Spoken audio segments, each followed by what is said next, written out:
സദഖല്ലാഹു മൗലാന അദീം വസദഖ വസദ്ദഖ വബല്ലഗ റസൂലുഹു നബിയ്യുൽ കരീം വനഹ്നു അലാ ദാലിക മിനശ് ഷാഹിദീന ശാകിരീന വൽഹംദുലില്ലാഹി റബ്ബിൽ ആലമീൻ. 7-ാം ദിവസമാണിന്ന്. ഇൻഷാ അല്ലാഹ് 3 ദിവസവും കൂടെ ബാക്കി നിൽക്കുന്നുള്ളൂ. അപ്പോഴേക്ക് നമ്മുടെ വിഷയങ്ങൾ പറഞ്ഞു തീർക്കണം.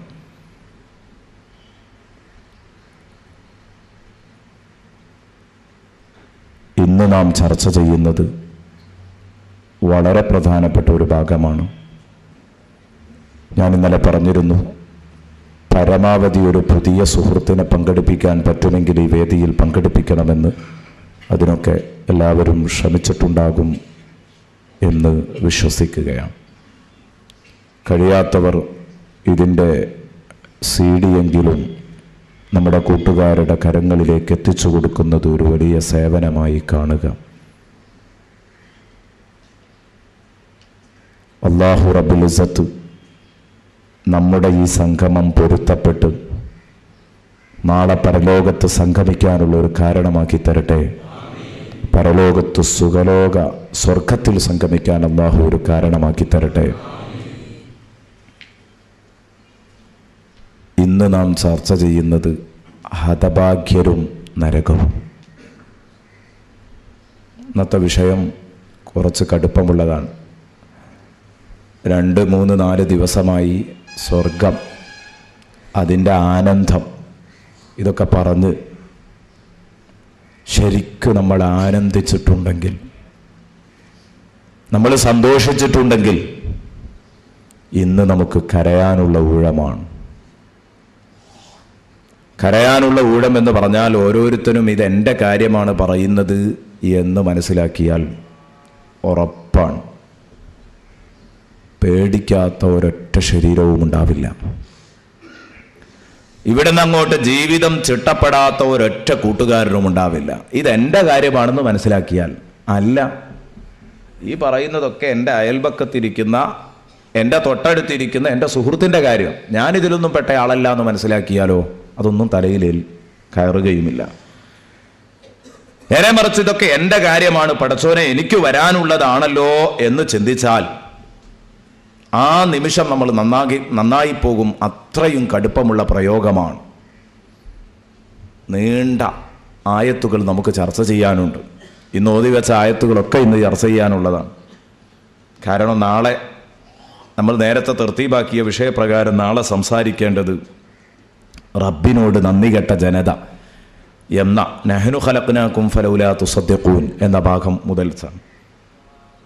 ആ ഭാഗം മുതൽക്കാണ് എന്നതുകൊണ്ട് ഇന്ന് ഈ ഭാഗം പൂർണ്ണമായും തീർന്നിരിക്കണം. ഹതഭാഗ്യരും നരകവും. അല്ലാഹ് ഖുർആനിൽ ഒരുപാട് സ്ഥലത്ത് നരകചിത്രങ്ങളുണ്ട്. ഒരുപാട് സ്ഥലങ്ങളിൽ നരകചിത്രങ്ങളുണ്ട്. പക്ഷേ ആ നരകചിത്രങ്ങളിലൊക്കെ സാധുവായ എനിക്ക് വല്ലാതെ ഒരു പൊള്ളുന്ന അനുഭവമായി തോന്നിയത് സൂറത്തുൽ വാഖിയയിലെ നരകചിത്രമാണ്. കാരണം അത് ഉൾക്കൊള്ളുകയാണെങ്കിൽ അബൂ സഈദ് റഹ്മത്തുള്ളാഹി അലൈഹി പറഞ്ഞതുപോലെ മനസ്സുകൊണ്ട് ആ ആയത്തുകൾ വായിക്കുകയാണെങ്കിൽ നമ്മൾ എത്രയോ മാറിയിട്ടുണ്ടാകും. മനസ്സുകൊണ്ട് വായിക്കണം. നിങ്ങളുടെ ചെവിയോ നിങ്ങളുടെ കണ്ണും കാതും തന്നതുകൊണ്ട് സംഗതി നടക്കില്ല. നിങ്ങളുടെ മനസ്സ്, ആ മനസ്സാണ് ഇന്ന് ഇങ്ങോട്ട് തരേണ്ടത്. എന്നാൽ ഉറപ്പാണ് നമുക്കൊരു മാറ്റം പ്രതീക്ഷിക്കാം. ബിസ്മില്ലാഹിർ റഹ്മാനിർ റഹീം. വ അസ്ഹാബുശ് ശിമാൽ മാ അസ്ഹാബുശ് ശിമാൽ. ഹതഭാഗ്യർ. ആരാണ് ഹതഭാഗ്യർ? അവരുടെ ഭാഗ്യദോഷം ആർക്കാ കണക്കാക്കാൻ പറ്റുക? ഒന്നാമത്തെ ചോദ്യം. വ അസ്ഹാബുശ് ശിമാൽ മാ അസ്ഹാബുശ് ശിമാൽ.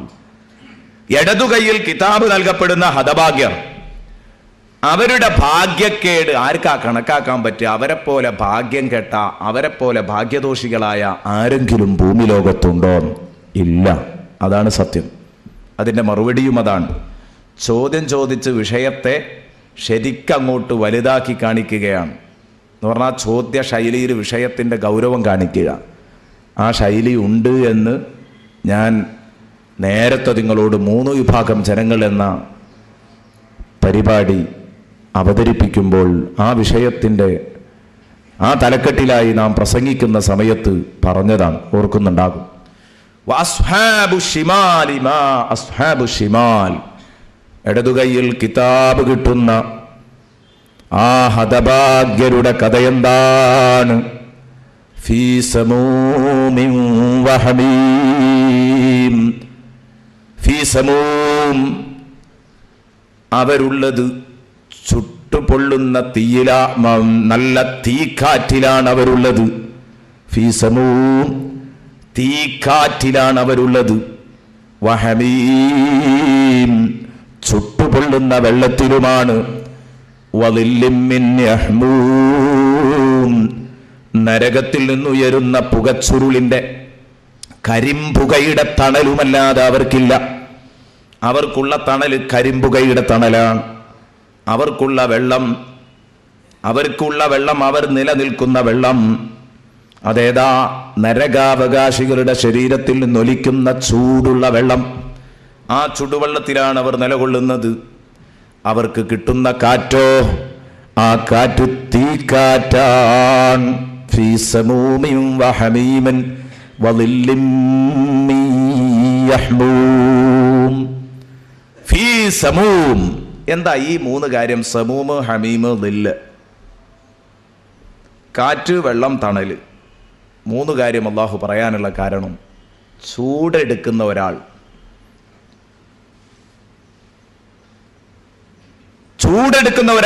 ഉഷ്ണമുള്ള ഒരാൾ ആഗ്രഹിക്കുന്ന മൂന്ന് കേസുകളാണിത്. ഉഷ്ണമുള്ള ഒരാൾ ആഗ്രഹിക്കുക ഈ മൂന്ന് കേസാണ്. ഏതൊക്കെ? ഒന്നൊരു തണുത്ത വെള്ളം കിട്ടിയാൽ കുടിക്കാം. ചൂടുണ്ടാകുമ്പോൾ നമുക്ക് ആഗ്രഹമുള്ളതാണ്, വേഗം ബോധ്യപ്പെടും. മൂന്ന് കാര്യം. ഒന്ന്, നല്ലോണം ചൂടെടുത്ത് ഇങ്ങനെ വരികയാണ്, നല്ലോണം വെയിലൊക്കെ കൊണ്ട് ക്ഷീണിച്ചിങ്ങനെ വരികയാണ്, അല്ലെങ്കിൽ നല്ല വേനൽക്കാലമാണ്, നല്ല ചൂടുണ്ട്, റൂമിൽ മലർന്നങ്ങ് കിടന്ന് ഫാനിട്ട് കിടക്കാൻ എന്തൊരു സുഖം, നല്ല തണുത്ത കാറ്റ്. ഇത് ചൂടുള്ള കാലത്ത് ഏതൊരാളും ആഗ്രഹിക്കുന്ന കേസാണ്. ഒന്ന്.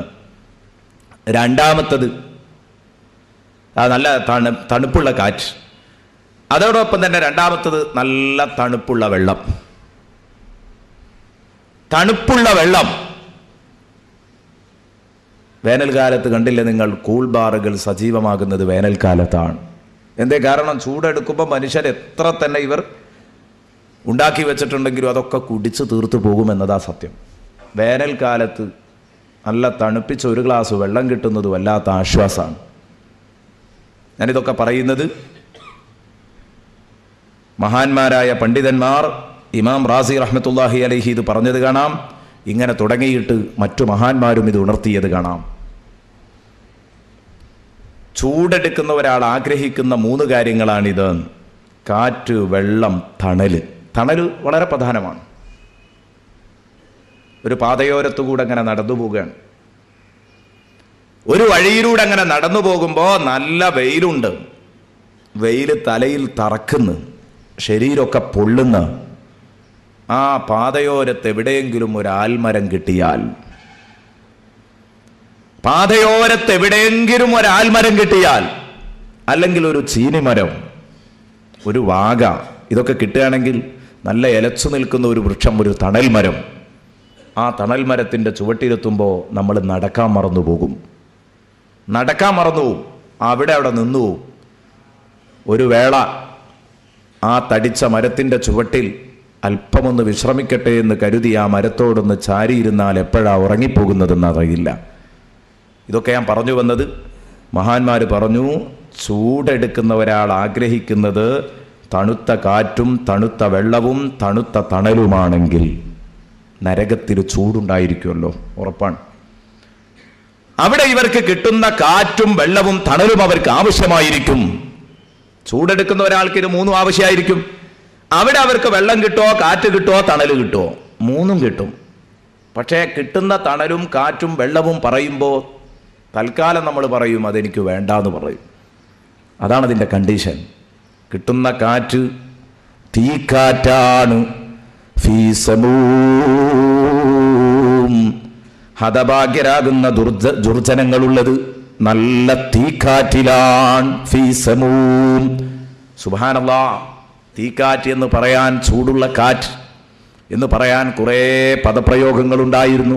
അതൊക്കെ അങ്ങോട്ട് മാറ്റിയിട്ട് അല്ലാഹു തആല ഫീ സമൂം എന്ന പദം ഇത് തന്നെ പ്രയോഗിക്കാനുള്ള കാരണം അറബി ഭാഷയിൽ അതിന് വളരെ കടുപ്പമുണ്ട്.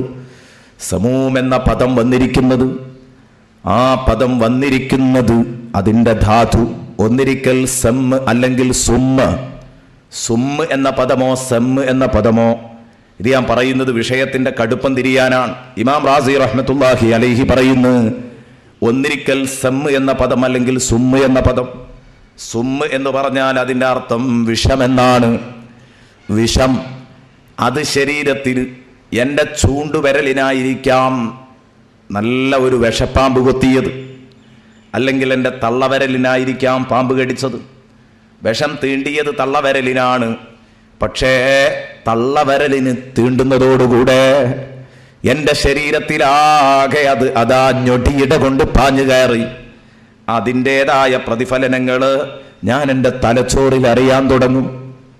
ശരിക്കും ചിന്തിക്കണം. ഇതേ രൂപത്തിലാണ് ഇതൊരു വിഷക്കാറ്റാണ് ഈ തീക്കാറ്റ്.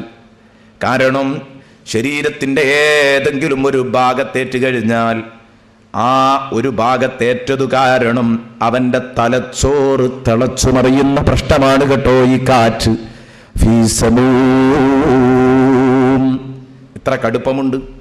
അല്ലെങ്കിൽ സമ്മ് എന്ന് പറഞ്ഞാൽ ഹത്താ യലിജൽ ജമലു ഫീ സമ്മിൽ ഖിയാത്ത്. ഖുർആനിൽ അല്ലാഹു പറഞ്ഞു, സൂചിപ്പഴുതിലൂടെ ഒട്ടകം കടക്കുന്നത് വരെ എന്ന് പറഞ്ഞു. മറ്റൊരു വിഷയം പരാമർശിച്ചപ്പോഴാ പറഞ്ഞത് സൂചിപ്പഴുതിലൂടെ. സമ്മ് എന്നതിൻ്റെ അർത്ഥം പറയാൻ വേണ്ടി മാത്രം ഓതിയതാണ്. ഹത്താ യലിജൽ ജമലു ഫീ സമ്മിൽ ഖിയാത്ത്. സമ്മ് എന്ന് പറഞ്ഞാൽ സൂചിപ്പഴുത്. സൂചിൻ്റെ ഓട്ടയിൽ കൂടെ ഒട്ടകം കിടക്കുന്നത് വരെ എന്ന് പറഞ്ഞാൽ സൂചിൻ്റെ ഓട്ട എന്ന് പറഞ്ഞാൽ സൂചിൻ്റെ പിന്നിലുള്ള ഓട്ടയല്ല, സൂചിൻ്റെ പിന്നാമ്പുറത്തുള്ള ഓട്ടയല്ല. കാരണം പെട്ടെന്ന് നമുക്ക് പറയുമ്പോൾ അങ്ങനെയാ തോന്നിപ്പോവുക. അവിടെ തെറ്റായി മനസ്സിലാക്കാൻ പാടില്ല. സൂചിൻ്റെ ഓട്ടയിൽ കൂടെ ഒട്ടകം കിടക്കുന്നത് വരെ എന്ന് പറയുമ്പോൾ സൂചിൻ്റെ പിന്നിൽ നൂല് കോർക്കാൻ ഒരു ഓട്ടം ഉണ്ടാകാറുണ്ട്. അതിനെപ്പറ്റിയല്ല പറഞ്ഞത്.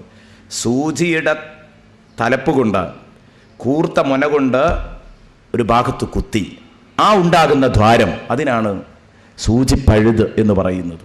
സൂചിൻ്റെ ഓട്ട എന്ന് പറഞ്ഞാൽ സൂചി കൊണ്ട് ഇട്ട ഓട്ടയാണ്, സൂചിയുടെ കൂർത്ത ഭാഗം. അങ്ങനെ തന്നെയാണ് അതിൻ്റെ അർത്ഥം എന്ന് മഹാന്മാർ വിശദീകരിച്ചു. അങ്ങനെ ആകുമ്പോഴാണ് അതിനൊന്നും കൂടെ കടുപ്പം കൂടുന്നത്. സൂചിൻ്റെ ഓട്ട എന്ന് പറഞ്ഞാൽ കുറച്ചൊക്കെ വലിപ്പം ഉണ്ടാവും, നേരാമത്തി സൂചി പഴുത് അത്രയും ഉണ്ടാവില്ല. അതിലൂടെ ഒട്ടകം പ്രവേശിക്കുക എന്ന് പറയുമ്പോൾ ആ വിഷയത്തിന് നല്ല കടുപ്പം കൂടും. ഏതാവട്ടെ, നമ്മുടെ വിഷയം അതൊന്നുമല്ല.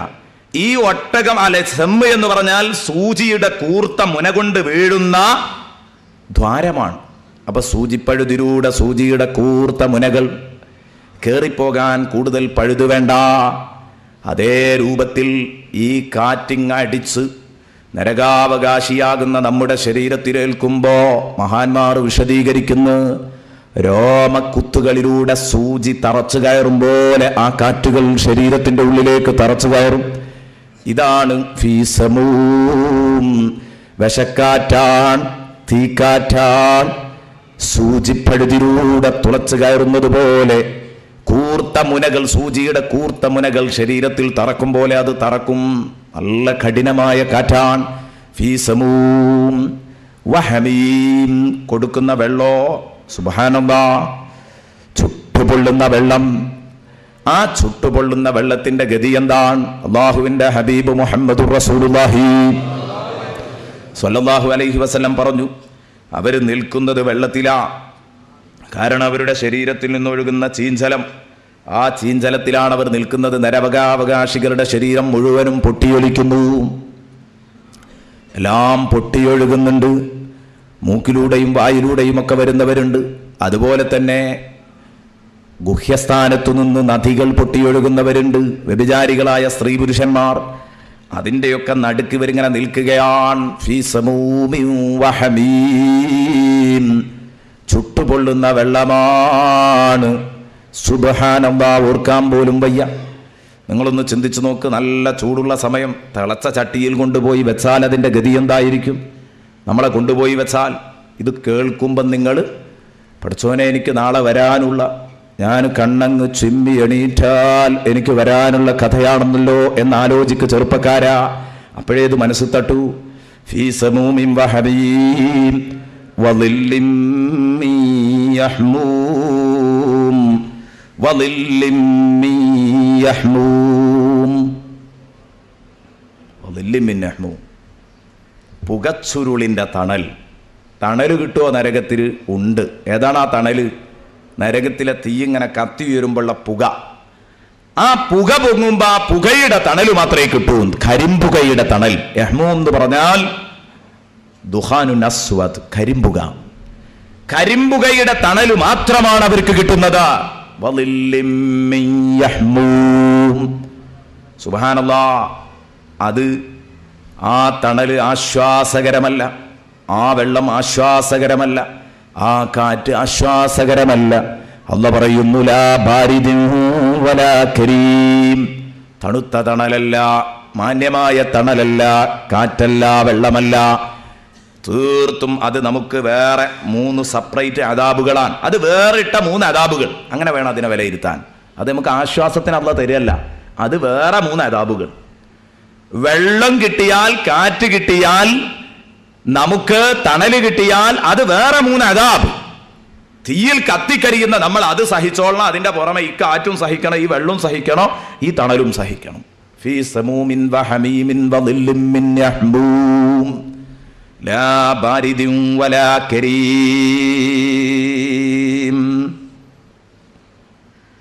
സാധാരണ ഈ സാധനങ്ങളുടെയൊക്കെ പേര് കേൾക്കുമ്പോൾ നമുക്കൊരു ചെറിയ ആശ്വാസം തോന്നും. അത് സ്വാഭാവികമാണ്. പക്ഷേ നരകത്തിലെ കഥ കഷ്ടമാണ്. നരകത്തിലെ കഥ കഷ്ടമാണ്. കാരണം നരകത്തിൽ ഈ പറഞ്ഞതൊക്കെയും നമുക്ക് പ്രതികൂലമായി നിൽക്കുകയാണ്. ആ തണലിനെ കുറിച്ച് ഒന്നും കൂടെ ശക്തമായിട്ട് പറഞ്ഞിട്ടുണ്ട് അല്ലാഹു തആല സൂറത്തുൽ മുർസലാത്തിൽ 29 മുതൽ 34 വരെയുള്ള വചനങ്ങളിൽ. സൂറത്തുൽ മുർസലാത്തിയുടെ 29 മുതൽ 34 വരെയുള്ള വചനങ്ങളിൽ 5 ആയത്തുകളിലായിട്ട് അല്ലാഹു വളരെ കടുപ്പത്തിൽ അത് അവതരിപ്പിച്ചിട്ടുണ്ട്. ഇൻതലിഖൂ ഇലാ മാ കുൻതും ബിഹി തുകദ്ദിബൂൻ ഇൻതലിഖൂ ഇലാ ളില്ലിൻ ദി സലാസി ശുഅബ് ഇലാ ളില്ലിൻ ദി സലാസി ശുഅബ് ലാ ദലീലിൻ വലാ യുഗ്നി മിനൽ ലഹബ് ഇന്നഹാ തർമീ ബിശറരിൻ കൽ ഖസ്ർ കഅന്നഹു ജിമാലത്തുൻ സുഫർ വൈലുൻ യൗമയിദിൽ ലിൽ മുകദ്ദിബീൻ. സുബ്ഹാനല്ലാഹ്. അല്ലാഹുവേ, ഞങ്ങളെ നീ കാത്തു രക്ഷിക്കണേ റഹ്മാനെ. കേട്ടോളൂ, അത് കേട്ടാൽ തന്നെ മതി യഥാർത്ഥത്തിൽ. ഇൻതലിഖൂ ഇലാ മാ കുൻതും ബിഹി തുകദ്ദിബൂൻ. ഇവിടുന്ന് നമുക്ക് നരകം പറയുമ്പോൾ, പരലോകം പറയുമ്പോൾ, സ്വർഗം പറയുമ്പോൾ, സിറാത്ത് പാലം പറയുമ്പോൾ, ഹിസാബ് പറയുമ്പോൾ അതൊക്കെ നമ്മൾ ഓലപ്പാമ്പായി കണ്ടു. ഞാൻ മുമ്പ് നിങ്ങളോട് പറഞ്ഞല്ലോ, അങ്ങനെയൊക്കെ ഉണ്ടാകുമോ, ഇത് വെറുതെ നമ്മളെ ഞെട്ടിക്കായിരിക്കും എന്നൊരു ധാരണ മുസൽമാന്റെ മനസ്സിലടക്കം കടന്നുകൂടി. മുസൽമാന്റെ മനസ്സിലടക്കം കടന്നുകൂടി. അവനോടായി അള്ളാഹു പറയുന്നു, എടോ നീ കളവാക്കിയിരുന്ന നിനക്ക് വിശ്വസിക്കാൻ കഴിയാതിരുന്ന പരമമായ യാഥാർത്ഥ്യത്തിലേക്ക് ഇതാ കടന്നുപോയിക്കോ. ഇൻതലിഖൂ ഇലാ മാ കുൻതും ബിഹി തുകദ്ദിബൂൻ. നിങ്ങൾ കളവാക്കിയിരുന്ന പരമാർത്ഥങ്ങൾ അതിലേക്ക് പോയിക്കോ. അതും ഇൻതലിഖൂ ഇലാ ളില്ലിൻ ദി സലാസി ശുഅബ്. 3 ശാഖകളായിട്ട്, 3 പിണരുകളായിട്ട് പൊങ്ങുന്ന ആ പുകയുടെ തണലിലേക്ക് പോയിക്കോ. ഇലാ ളില്ലിൻ ദി സലാസി ശുഅബ്. വലിയ പുക, അത് അന്തരീക്ഷത്തിലേക്ക് ഉയരുക 3 ഇതളുകളായിട്ടാണ് എന്ന് മഹാന്മാർ ഇവിടെ പറഞ്ഞത് കാണാം. 3 ഇതളുകൾ. നല്ല ശക്തമായ തീയിൻ്റെ പുക, നല്ല കട്ടിയുള്ള കറുത്ത പുക, അത് അന്തരീക്ഷത്തിലേക്ക് ഉയരുക ഇങ്ങനെയാണ്. അപ്പോൾ ആ 3 ഇതളുകളായിട്ട് മുകളിലേക്ക് പൊങ്ങുന്ന ആ തണൽ, ആ നിഴൽ, അങ്ങോട്ട് നീ പൊയ്ക്കോ. ഇൻതലിഖൂ ഇലാ ളില്ലിൻ ദി സലാസി ശുഅബ് ലാ ദലീലിൻ വലാ യുഗ്നി മിനൽ ലഹബ്. ലാ ദലീൽ, അതൊരിക്കലും തണുപ്പേകുന്ന തണലല്ല. കണ്ടോ, തണലിലേക്ക് പോകാൻ പറഞ്ഞിട്ട് അല്ലാഹു പറഞ്ഞു ലാ ദലീൽ. നാളെ നരകത്തിൽ വെച്ച് നമ്മളോട് പറയാൻ പോവുകയാണ്, പരലോകത്ത് വെച്ച്. ലാ ദലീൽ, ഒരിക്കലും നിനക്ക് തണുപ്പേകുന്ന തണലല്ല കേട്ടോ. ലാ ദലീൽ വലാ യുഗ്നി മിനൽ ലഹബ്. കണ്ടില്ലേ തീ കത്തിയാളുന്നത്, തീജ്വാല പടർന്നു പന്തരിക്കുന്നത് കണ്ടില്ലേ? ആ പടർന്നു പന്തരിക്കുന്ന പല്ലിളിച്ച് കാട്ടുന്ന തീജ്വാലകൾക്ക് ചെറിയ ഒരു ശമനം തരുമോ ഈ തണല്? ഇല്ല. കാരണം ഇത് പുകത്തണലാണ്. കരിമ്പുകയുടെ തണലാണ്. നരകത്തിൽ കത്തിയാളുന്ന തീജ്വാലക്ക് ശമനമുണ്ടാകൂല. വലാ യുഗ്നി മിനൽ ലഹബ്, വലാ യുഗ്നി മിനൽ ലഹബ്, നരകാഗ്നിക്ക് നരകാഗ്നിയുടെ തീജ്വാലക്ക് ശമനം നൽകുന്നതുമല്ല. ഇന്നഹാ തർമീ ബിശറരിൻ കൽ ഖസ്ർ. അത് മതി ഒരു വിശ്വാസിക്ക്. ഇനി പറയുന്ന ആയത്ത് നരകത്തിന്റെ തീയിന്റെ കടുപ്പം മനസ്സിലാക്കാൻ. ഇന്നഹാ തർമീ ബിശറരിൻ കൽ ഖസ്ർ. എന്താ നരകത്തിലെ തീയിന്റെ കഥ? ഇന്നഹാ തർമീ, ആ തീയ് വലിച്ചെറിയുന്നത്, ആ തീജ്വാലയെ കുറിച്ച് ആദ്യം പറഞ്ഞു. ആ തീജ്വാല വലിച്ചെറിയുന്നത്, തർമീ അത് വലിച്ചെറിയുന്നത്, ബിശറരിൻ കൽ ഖസ്ർ, കൊട്ടാരത്തിന്റെ വലിപ്പമുള്ള തീപ്പൊരികളാണ്. ചിന്തിക്കണം വിഷയത്തിന്റെ ഗൗരവവും. തീയിനെ പറ്റിയല്ല അല്ലാഹ് പറഞ്ഞത്, കൊട്ടാരത്തിന്റെ വലിപ്പമുള്ള തീപ്പൊരികൾ. തീയിൽ നിന്ന് പൊരി പൊങ്ങാറുണ്ട്. തീ ഇങ്ങനെ ആളി കത്തുകയാണെങ്കിൽ അതിന്ന് പൊരി ഇങ്ങനെ പറന്നു പോകും, തീപ്പൊരി. നമ്മൾ സാധാരണ കാണുന്നത് അടുപ്പൊന്നും പൊങ്ങും. ശരിക്കൊന്ന് അങ്ങോട്ട് ഓലക്കൊടി ദമ്മായിട്ട് അങ്ങ് വെച്ചു കൊടുത്തിട്ട് നമ്മൾ തീ കത്തിക്കുകയാണെങ്കിൽ അടുപ്പൊന്നും പൊങ്ങും തീപ്പൊരി. പക്ഷേ ആ തീപ്പൊരിയൊക്കെ ഒരു വിരൽ ഉയരത്തിൽ പൊങ്ങുമ്പോഴേക്ക് ചാരാകും. ഒരു വിരൽ ഉയരത്തിലേ പോകുള്ളൂ, അപ്പോഴേക്ക് അത് കെട്ടിട്ടുണ്ടാവും നമ്മൾ കാണുന്ന തീപ്പൊരികൾ. എന്നാൽ ശക്തമായൊരു തീപിടുത്തം നടക്കുന്നിടത്തുള്ള തീപ്പൊരികൾ ഒരു വിരൽ ഉയരത്തിലൊന്നും അല്ല പോകുക. അത് പോകുക ഒരു കൈ 2 കൈ ഉയരത്തിലൊക്കെ പോയിട്ടേ അത് ചാരാകൂ. എന്നാലും ചാരാകും. പക്ഷേ നരകത്തിലെ തീയിൽ നിന്നുയരുന്ന പൊരി, പറന്നു പോകുന്ന പൊരികൾ, ആ പൊരിയുടെ ഉയരം അല്ലാഹ് പറയുന്ന അതിന്റെ ഉയരം ബിശറരിൻ കൽ ഖസ്ർ, കൊട്ടാരത്തിന്റെ വലിപ്പമുള്ള പൊരികളാണ്. ഇതിന്റെ പൊരി ഇത്ര ഉണ്ടെങ്കിൽ പിന്നെ തീയിനെ പറ്റി നമ്മൾ പറയണോ? പൊരിയുടെ വലിപ്പമാണ് പറഞ്ഞത്, തീപ്പൊരിയുടെ വലിപ്പം. നാളെ നരകത്തിൽ നിന്ന് വരാനുള്ള തീപ്പൊരിയുടെ വലിപ്പം. എൻ്റെ പ്രിയപ്പെട്ട ചെറുപ്പക്കാരാ, നമുക്ക് കാര്യങ്ങളൊക്കെ കേൾക്കുമ്പോൾ ഉള്ളിൻ്റെ ഉള്ളിൽ നമുക്ക് തട്ടിയിട്ടില്ല പലപ്പോഴും. ഞാൻ പറഞ്ഞു, പാൻസ് നിര്യാണിൻ്റെ കീപ്പോട്ട് ഇറങ്ങണ്ട, ടൈറ്റ് ഫിറ്റ് സംസ്കാരമൊക്കെ ഒന്ന് അങ്ങോട്ട് ഒഴിവാക്കിക്കാളാം, ഭാര്യയെ തലമറക്കാതെ മാറുമറക്കാതെ കൊണ്ടു നടക്കണ്ട. നമ്മൾ ഇസ്ലാമിക ചുറ്റുപാടിൽ ജീവിക്കണം. നമ്മൾ അനാവശ്യങ്ങളിലൊന്നും തന്നെ ഉണ്ടാവാൻ പാടില്ല. ഇതൊക്കെ പറയുമ്പോൾ അതൊന്നും തലയിലേക്ക് അങ്ങോട്ട് കയറുന്നില്ല. വരാനുള്ളത് ഇത്രയും വലിയ കഥയാണ് എന്നിട്ട് ആലോചിക്കുന്നുമില്ല. ആലോചിക്കുകയാണെങ്കിൽ എപ്പോഴോ മാറിയിട്ടുണ്ടാവും. ഇതൊന്നും ഇപ്പം ഞാൻ എൻ്റെ സ്വന്തം വകയായിട്ട് പറയലല്ലോ, അള്ളാഹ് നേരിട്ട് പറയാ ഖുർആനിൽ. അള്ളാഹ് പറഞ്ഞതാണ്. സൂറത്തുൽ മുർസലാത്തി മറച്ചു നോക്കിയാൽ സൂറത്തുൽ മുർസലാത്തിയുടെ 29 മുതൽ 34 വരെയുള്ള വചനങ്ങളിൽ നിങ്ങൾക്കിത് കാണാം. ഇന്നഹാ തർമീ ബിശറരിൻ കൽ ഖസ്ർ, കൊട്ടാരത്തിന്റെ വലിപ്പമുള്ള തീപ്പൊരികൾ. ഇത് തീപ്പൊരിയുടെ ഉയരാണ്. തീപ്പൊരിയുടെ ഉയരം എത്ര ഉയരത്തിൽ പോകുന്നത് ചാരാകുന്നതിന് മുമ്പ് ആ ഉയരാണ് ആ പറഞ്ഞത്. എന്നാൽ അതിൻ്റെ വണ്ണോ, പൊരിയുടെ വണ്ണോ, നമ്മളിവിടെ പറഞ്ഞ് കുറച്ച് ഉയരത്തിലങ്ങ് കത്തിപ്പൊങ്ങിയാലും പൊരി അതൊരു ചെറിയ പോയിൻ്റേ ഉണ്ടാവും. ഒരു പോയിൻ്റ്, ഒരു തീപ്പൊരി. നമ്മൾ സാധാരണ ഒരു പോയിൻ്റ്, ഒരു ഫുൾ സ്റ്റോപ്പൊക്കെ ഇടുന്ന അത്രയും ഒരു തീപ്പൊരിയുടെ വലിപ്പം ഉണ്ടാവും. വലിയ തീയൊക്കെ ആണെങ്കിൽ ഒന്നും കൂടെ വലിപ്പം ഉണ്ടാവും. എന്നാൽ നരകത്തിൽ നിന്ന് കത്തിപ്പൊങ്ങുന്ന തീയിൻ്റെ പൊരിയുടെ വണ്ണം, ഉയരം പറഞ്ഞു, കൊട്ടാരത്തിൻ്റെ ഉയരം. എന്നാൽ അതിൻ്റെ വണ്ണോ കഅന്നഹു ജിമാലത്തുൻ സുഫർ, മഞ്ഞ ഒട്ടകങ്ങളുടെ വണ്ണമാണതിനുള്ളത്. മഞ്ഞ ഒട്ടകങ്ങളുടെ വലുപ്പമാണ്. മഞ്ഞ എന്ന് പറഞ്ഞത് തീയിൻ്റെ കളറായതുകൊണ്ട് പറഞ്ഞതാണ്. എന്നാൽ അറബികൾ ജിമാലത്തുൻ സുഫ്രി എന്ന് കറുത്തോട്ടകങ്ങൾക്കും പ്രയോഗിക്കാറുണ്ട്. മഞ്ഞയിൽ കറുപ്പ് കലർന്ന ആ കളറിന് അവർ പലപ്പോഴും ജിമാലത്തുൻ സുഫ്ർ എന്ന് പറയാറുണ്ട്. അങ്ങനെയാണെങ്കിൽ അതിനും കുഴപ്പമില്ല. കാരണം നരകത്തിലെ തീ കത്തിച്ച് 3000 കൊല്ലം ഇങ്ങനെ ആളിക്കത്തി 3000 കൊല്ലം ആകുമ്പം കറുകറുന്നനെ കറുത്തിരിക്കുമെന്നാണ് ഹബീബ് മുഹമ്മദുർ റസൂലുള്ളാഹി സ്വല്ലല്ലാഹു അലൈഹി വസല്ലമ തങ്ങൾ പറഞ്ഞത്.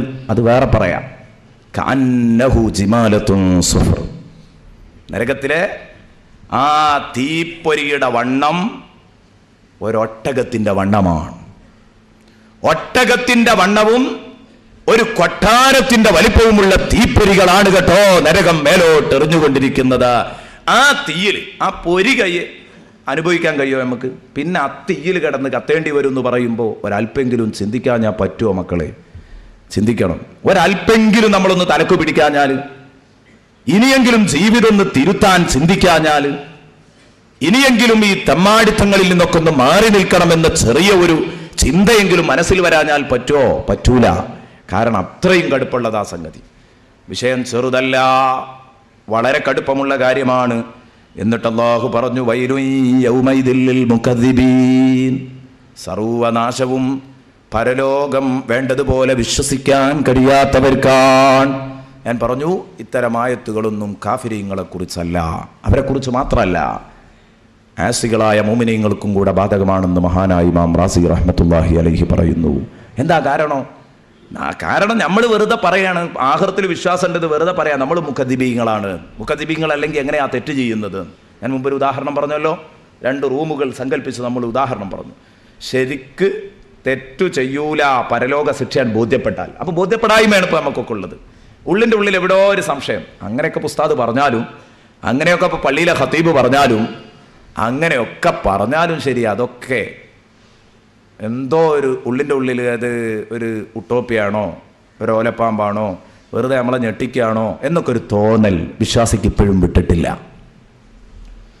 അതാണ് മാറാനുള്ള പ്രയാസം. അല്ലെങ്കിൽ എപ്പോഴോ മാറിയിട്ടുണ്ടാകും, നന്നായിട്ടുണ്ടാകും, ഒരു നല്ല പരിശുദ്ധനായി മാറിയിട്ടുണ്ടാകും. അള്ളാഹു നമുക്കൊക്കെ മാറാനുള്ള തൗഫീക്ക് നൽകട്ടെ, മാറാനുള്ള തൗഫീക്ക് നൽകട്ടെ. പടച്ചോനെ, ഞങ്ങൾക്ക് നീ നല്ല ബുദ്ധി നൽകണം റഹ്മാനെ. എന്നാൽ എന്തിനാണ് ഇത്രയും കടുപ്പമുള്ള നരകത്തിലിട്ട് ഇവരെ ശിക്ഷിക്കുന്നത്? ഇത് കുറച്ച് കടുപ്പുള്ള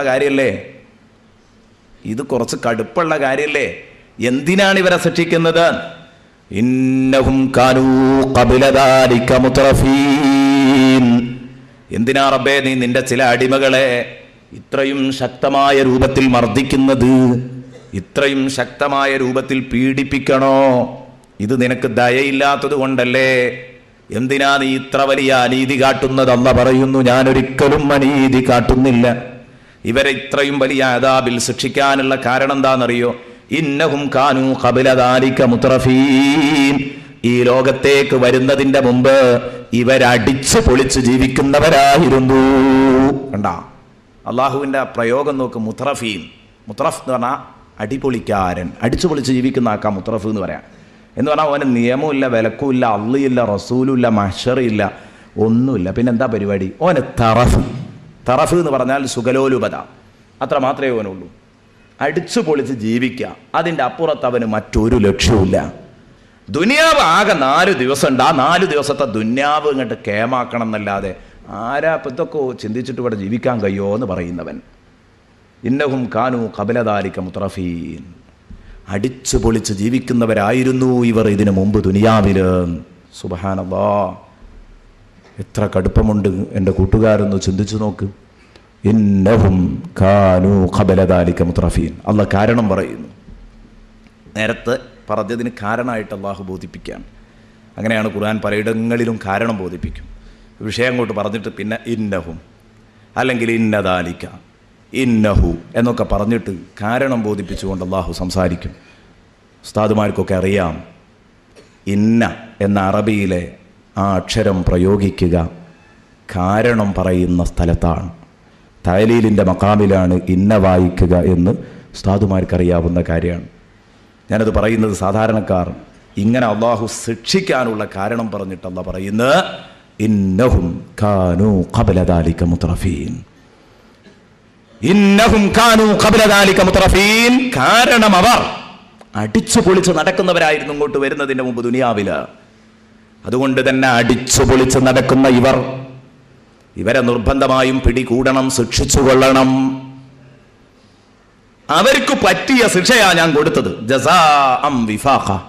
സൂറത്തുൻ നബയിലായിരിക്കും, അമ്മ യതസാഅലൂൻ എന്ന അധ്യായത്തിലാണെന്നാണ് എൻ്റെ ഓർമ്മ. ജസാഅം വിഫാഖ, ഫിറ്റായ പ്രതിഫലം, നിങ്ങൾ യോജിച്ച പ്രതിഫലം, ഓല് ചെയ്തതിനനുസരിച്ചുള്ള പ്രതിഫലമാണ്. ഓല അക്കോലത്തിൽ ആ ദുനിയാവുന്ന എൻ്റെ മുഖത്ത് ചവിട്ടിയത്. ഞാൻ പറയുന്നതിനെ മുഴുവനും അവർ അവഗണിച്ചു. അപ്പം അവർക്ക് പറ്റിയ പ്രതിഫലമായി കൊടുത്തത് ജസാഅം വിഫാഖ. ഇന്നഹും കാനൂ ഖബല ദാലിക മുത്രഫീൻ. ഇവർ സുഖലോലുപതയിൽ, തറഫ് നല്ല മിനുസം, സുഖലോലുപത, അടിച്ചു പൊളിച്ച് ജീവിക്കുക, അതായിരുന്നു ഇവരുടെ ഏർപ്പാട്. നാളെ പരലോകമുണ്ട് എന്നുള്ള ചിന്തല്ലായിരുന്നു. 5 മിനിറ്റ് പോലും സുഖിച്ചു കാലാകാലം കഷ്ടപ്പാട് ഏറ്റെടുത്തു. അതാണ് അവരുടെ ചുറ്റുപാട്. ഇന്നഹും കാനൂ ഖബല ദാലിക മുത്രഫീൻ. ഇവിടെ ഒരു കാര്യവും കൂടെ പറയാനുണ്ട്. ശിക്ഷിക്കുമ്പോൾ കാരണം പറയുന്നു, പലപ്പോഴും പ്രതിഫലം തരുമ്പോൾ കാരണം വ്യക്തമാക്കുന്നുമില്ല. അതെന്തുകൊണ്ട്? ഖുർആനിൽ എപ്പോഴും കാണുന്ന ഒരു സ്വഭാവമാണത്. പ്രതിഫലം പറയുമ്പോൾ സ്വർഗത്തിലേക്കാക്കുന്നു എന്ന് പറയുമ്പോൾ ഇന്നതുകൊണ്ട് സ്വർഗത്തിൽ കടന്നു എന്ന് ചിലപ്പോൾ പറയില്ല, ചിലപ്പോഴൊക്കെ പറയും. പറയാൻ നിർബന്ധമല്ല. അതിന് ഖുർആൻ ഓതുമ്പോൾ പലയിടത്തും നിങ്ങൾക്ക് കാണാം. അപ്പം അതിൻ്റെ തൊട്ട് മുമ്പ് തന്നെ നോക്ക്, നിങ്ങൾ അസ്ഹാബുൽ യമീനെ പറ്റി പറഞ്ഞപ്പോൾ എന്തുകൊണ്ടാണ് അവർ സ്വർഗത്തിൽ കടന്നത് എന്ന് പറഞ്ഞു? അല്ല, അവർക്ക് എന്തൊക്കെയാണ് കിട്ടുക എന്ന് പറഞ്ഞിട്ടുള്ളൂ. മുഖറബീങ്ങളെ പറ്റി പറഞ്ഞപ്പോൾ പറഞ്ഞു ജസാഅൻ ബിമാ കാനൂ യഅമലൂൻ. കാരണം ആപേക്ഷികമായിട്ട് നോക്കുമ്പോൾ ഇവരെക്കാൾ കുറേ ചെയ്തവരാ, എന്നാലും അവർക്ക് അള്ളാഹുവിൻ്റെ ഔദാര്യം കിട്ടാതെ രക്ഷപ്പെടൂല. മുഖറബീങ്ങൾക്കും അള്ളാഹുവിൻ്റെ ഔദാര്യം തന്നെയാണ്, ഔദാര്യാണ് എന്ന കാര്യം ഉറപ്പാണ്. അപ്പൊ അള്ളാഹുവിന്റെ പ്രതിഫലം അള്ളാഹുവിന്റെ ഔദാര്യമാണ്. സവാബ് അത് ഫളലാണ്, അത് ഔദാര്യമാണ്. ഔദാര്യം തരുമ്പോൾ കാരണം വ്യക്താക്കേണ്ടതില്ല. ഒരാൾ വെറുതെ നമുക്ക് എന്തെങ്കിലും തരുമ്പോൾ എന്തുകൊണ്ട് അത് തരാൻ കാരണം എന്ന് പറയേണ്ടതില്ല, അത് തന്നാൽ മതി. കാരണം അത് ഔദാര്യമാണ്. നമ്മൾ ഇന്നാട് ജനിച്ചു, മരിക്കുന്നത് വരെ നമ്മൾ അമൽ ചെയ്തു, മരിക്കുന്നത് വരെ നമ്മൾ അമൽ ചെയ്തു. അള്ളാഹു താല അതിന്റെ പേരിൽ നമുക്ക് പ്രതിഫലം തന്നാൽ നമ്മൾ അമൽ ചെയ്തതിന്റെ പ്രതിഫലമായിട്ട് എന്ന് പറയാൻ പറ്റുമോ? അല്ല. അതുകൊണ്ടാണ് ജസാഅം വിഫാഖ എന്ന് ദുർജനങ്ങളെ പറ്റി പറഞ്ഞപ്പോൾ നല്ല ജനങ്ങളുടെ പ്രതിഫലം പറഞ്ഞപ്പോൾ അല്ലാഹ് എന്താ പറഞ്ഞത്? ജസാഅം മിൻ റബ്ബിക അതാഅൻ ഹിസാബാ. നിന്റെ റബ്ബ് നിനക്ക് പ്രതിഫലമായി തന്നതാണ്, പക്ഷേ അത് കേവലം പ്രതിഫലമല്ല, അതാഅൻ ഹിസാബ, റബ്ബിന്റെ ഭാഗത്തു നിന്നും മതിയായ ദാനമാണത്. കണ്ടോ, അതാ ദാനം എന്നാണ് പ്രതിഫലത്തെക്കുറിച്ച് പ്രയോഗിച്ചത്. പ്രതിഫലം എപ്പോഴും ഔദാര്യമാണ്. അതേസമയത്ത് ശിക്ഷയോ, ശിക്ഷ അത് അതിലാണ്, നീതിയാണ്. ചെയ്തതിന് മാത്രമേ കൊടുക്കുള്ളൂ. പ്രതിഫലം ഔദാര്യാണെന്ന് പറയാൻ കാരണം ഒരു നന്മ ചെയ്താൽ എത്രയാ കൂലി? 10 കൂലി. അപ്പോൾ ഔദാര്യല്ലേ? ഒന്നിന് 1 തന്നാൽ മതിയല്ലോ. ഒന്നിന് 10 തന്നാൽ അത് ഔദാര്യാണ്. മൻ ജാഅ ബിൽ ഹസനതി ഫലഹു അശ്റു അംസാലിഹാ. ഒരു നന്മ ചെയ്താൽ 10 ഇരട്ടി പ്രതിഫലം. ഒരു നന്മ ചെയ്താൽ 10 ഇരട്ടി പ്രതിഫലം. അതേ സമയത്തോ ഒരു തിന്മ ചെയ്താലോ വജസാഉ സയ്യിഅത്തിൻ സയ്യിഅത്തും മിസ്ലുഹാ. ഒരു തിന്മക്കുള്ള പ്രതിഫലോ അതേ കനത്തിലും വലുപ്പത്തിലുള്ള ഒരു പ്രതിഫലം. അത്ര മാത്രമേ തരൂ, അതിലേറെ കൊടുക്കൂല. ഒരു തിന്മക്കുള്ള പ്രതിഫലം, ഒരു കളവ് പറഞ്ഞാൽ ഒറ്റ കളവ് പറഞ്ഞ ശിക്ഷ, ഒരു സത്യം പറഞ്ഞാലോ ചുരുങ്ങിയത് 10 സത്യം പറഞ്ഞ കൂലി. അപ്പൊ കൂലി ഔദാര്യാണ്. അതിന് കാരണം ബോധിപ്പിക്കേണ്ട, അത് അള്ളാഹു നമുക്ക് വാരിക്കോരി തന്നതാണ്. ഈ വാരിക്കോരി തന്നതിന്റെ കാര്യത്തിൽ എന്തുകൊണ്ട് എനിക്ക് കിട്ടിയെന്ന് ചിന്തിക്കേണ്ടതില്ല. നേരെ മറിച്ച് ശിക്ഷ കിട്ടുമ്പോൾ അത് നീതിയാണ്. അപ്പൊ അള്ളാഹു ശരിക്കും ബോധ്യപ്പെടുത്തണം, നിങ്ങൾക്ക് നിങ്ങൾ ചെയ്തതിനുള്ള പ്രതിഫലം മാത്രമേ കിട്ടിയിട്ടുള്ളൂ.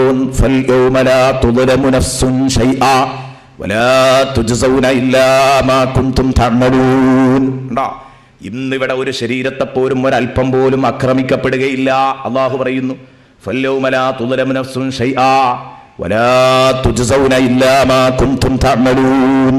ഇന്ന് നിങ്ങൾ ചെയ്തതിനല്ലാതെ പ്രതിഫലം കിട്ടൂല കേട്ടോ. വലാ തുജ്സൗന ഇല്ലാ മാ കുന്തും തഅമലൂൻ. അത്രേ തരുള്ളൂ. അപ്പൊ അല്ലാഹു തആല ശരിക്ക് കാരണം ബോധിപ്പിക്കുന്നു. പടച്ചോനെ, ഈ ബോധ്യപ്പെടുത്തലിന്റെ ചിത്രങ്ങൾ ഖുർആനിൽ ഒരുപാടുണ്ട്. ഒരു സുഹൃത്തിനെ അള്ളാഹു ശരിക്കാട് ബോധ്യപ്പെടുത്തിയിട്ടേ ശിക്ഷിക്കുള്ളൂ. അതാണ് അള്ളാഹുവിന്റെ കണ്ടീഷൻ. തെറ്റു ചെയ്തവന് ഞാൻ ചെയ്ത തെറ്റുകൊണ്ടാണ് ശിക്ഷിക്കപ്പെടുന്നത് എന്ന് ബോധ്യപ്പെടുത്തിയതിന്റെ ശേഷമേ അള്ളാഹു തആല ശിക്ഷിക്കുകയുള്ളൂ. ഞാൻ ചെയ്ത തെറ്റുകൊണ്ടാണ് ഞാൻ ശിക്ഷിക്കപ്പെടുന്നത് എന്ന് എനിക്ക് ബോധ്യപ്പെട്ടിട്ടേ അള്ളാഹ് എന്നെ ശിക്ഷിക്കുള്ളൂ. അതൊരു വല്ലാത്ത സംഭവമല്ലേ? ദുനിയാവിൽ അങ്ങനെയല്ലല്ലോ, അങ്ങോട്ട് കൊണ്ടുപോയിട്ട് അങ്ങോട്ട് ശിക്ഷിക്കുക തന്നെയാണ്. എന്തിനാ ശിക്ഷിക്കുന്നതെന്ന് ചോദിച്ചാൽ ശിക്ഷിക്കണോനും അറിയില്ല, ശിക്ഷ കിട്ടണോനും അറിയില്ല. എന്നാലോ പരലോകത്ത് ശിക്ഷ കിട്ടുന്നുണ്ടെങ്കിൽ എന്തുകൊണ്ട് ശിക്ഷിക്കപ്പെടുന്നു എന്ന് ഈ കുറ്റവാളിക്കടക്കം ബോധ്യപ്പെട്ടിട്ടേ ശിക്ഷിക്കൂ. പടച്ചോനെ, എത്ര വലിയ കഥയാണ്. നോക്ക് നിങ്ങൾ, ആ ബോധ്യപ്പെടലിന്റെ ചിത്രം അള്ളാഹു പറയുന്നത് കാണാം സൂറത്തു യാസീനിൽ. അള്ളാഹു പറയുന്ന സ്വർഗാവകാശികൾ സ്വർഗത്തിലേക്ക് തള്ളിക്കയറുമ്പം ആ കൂട്ടത്തിൽ ചുളിവിൽ സ്വർഗത്തിലേക്ക് രക്ഷപ്പെടാൻ വേണ്ടിയിട്ട് ആരൊക്കെ വരും? ഇവിടെ സ്വർഗത്തെ കളവാക്കിയിരുന്നവർ. നരകവും സ്വർഗമൊക്കെ വയല് കേട്ടപ്പോൾ മൊയ്ലിയാർക്കൊന്നും നേരം വെളുത്തിട്ടില്ല എന്ന് പറഞ്ഞവൻ, അല്ലെങ്കിൽ അത് ഇരുന്ന് കേൾക്കുന്ന പ്രവർത്തകർ, നിങ്ങളെ സാധുക്കളെ കുറിച്ച് പുറത്തുകൂടെ പോകുന്ന ഒരാൾ, ഇവർക്കൊന്നും നേരം വെളുത്തിട്ടില്ലട്ടോ എന്ന് പറഞ്ഞവൻ, അവനൊക്കെ വരും. കാരണം അവിടുന്ന് ഇതൊക്കെ കണ്ണ് കണ്ടല്ലോ. ലൈസലി വഖഅതിഹാ കാദിബ. ഒന്നാമത്തെ ദിവസം നമ്മൾ പറഞ്ഞതാ, ഇതൊന്നും നടക്കുമ്പോൾ പിന്നെ കളവാക്കുന്ന ആരും ഉണ്ടാകൂല.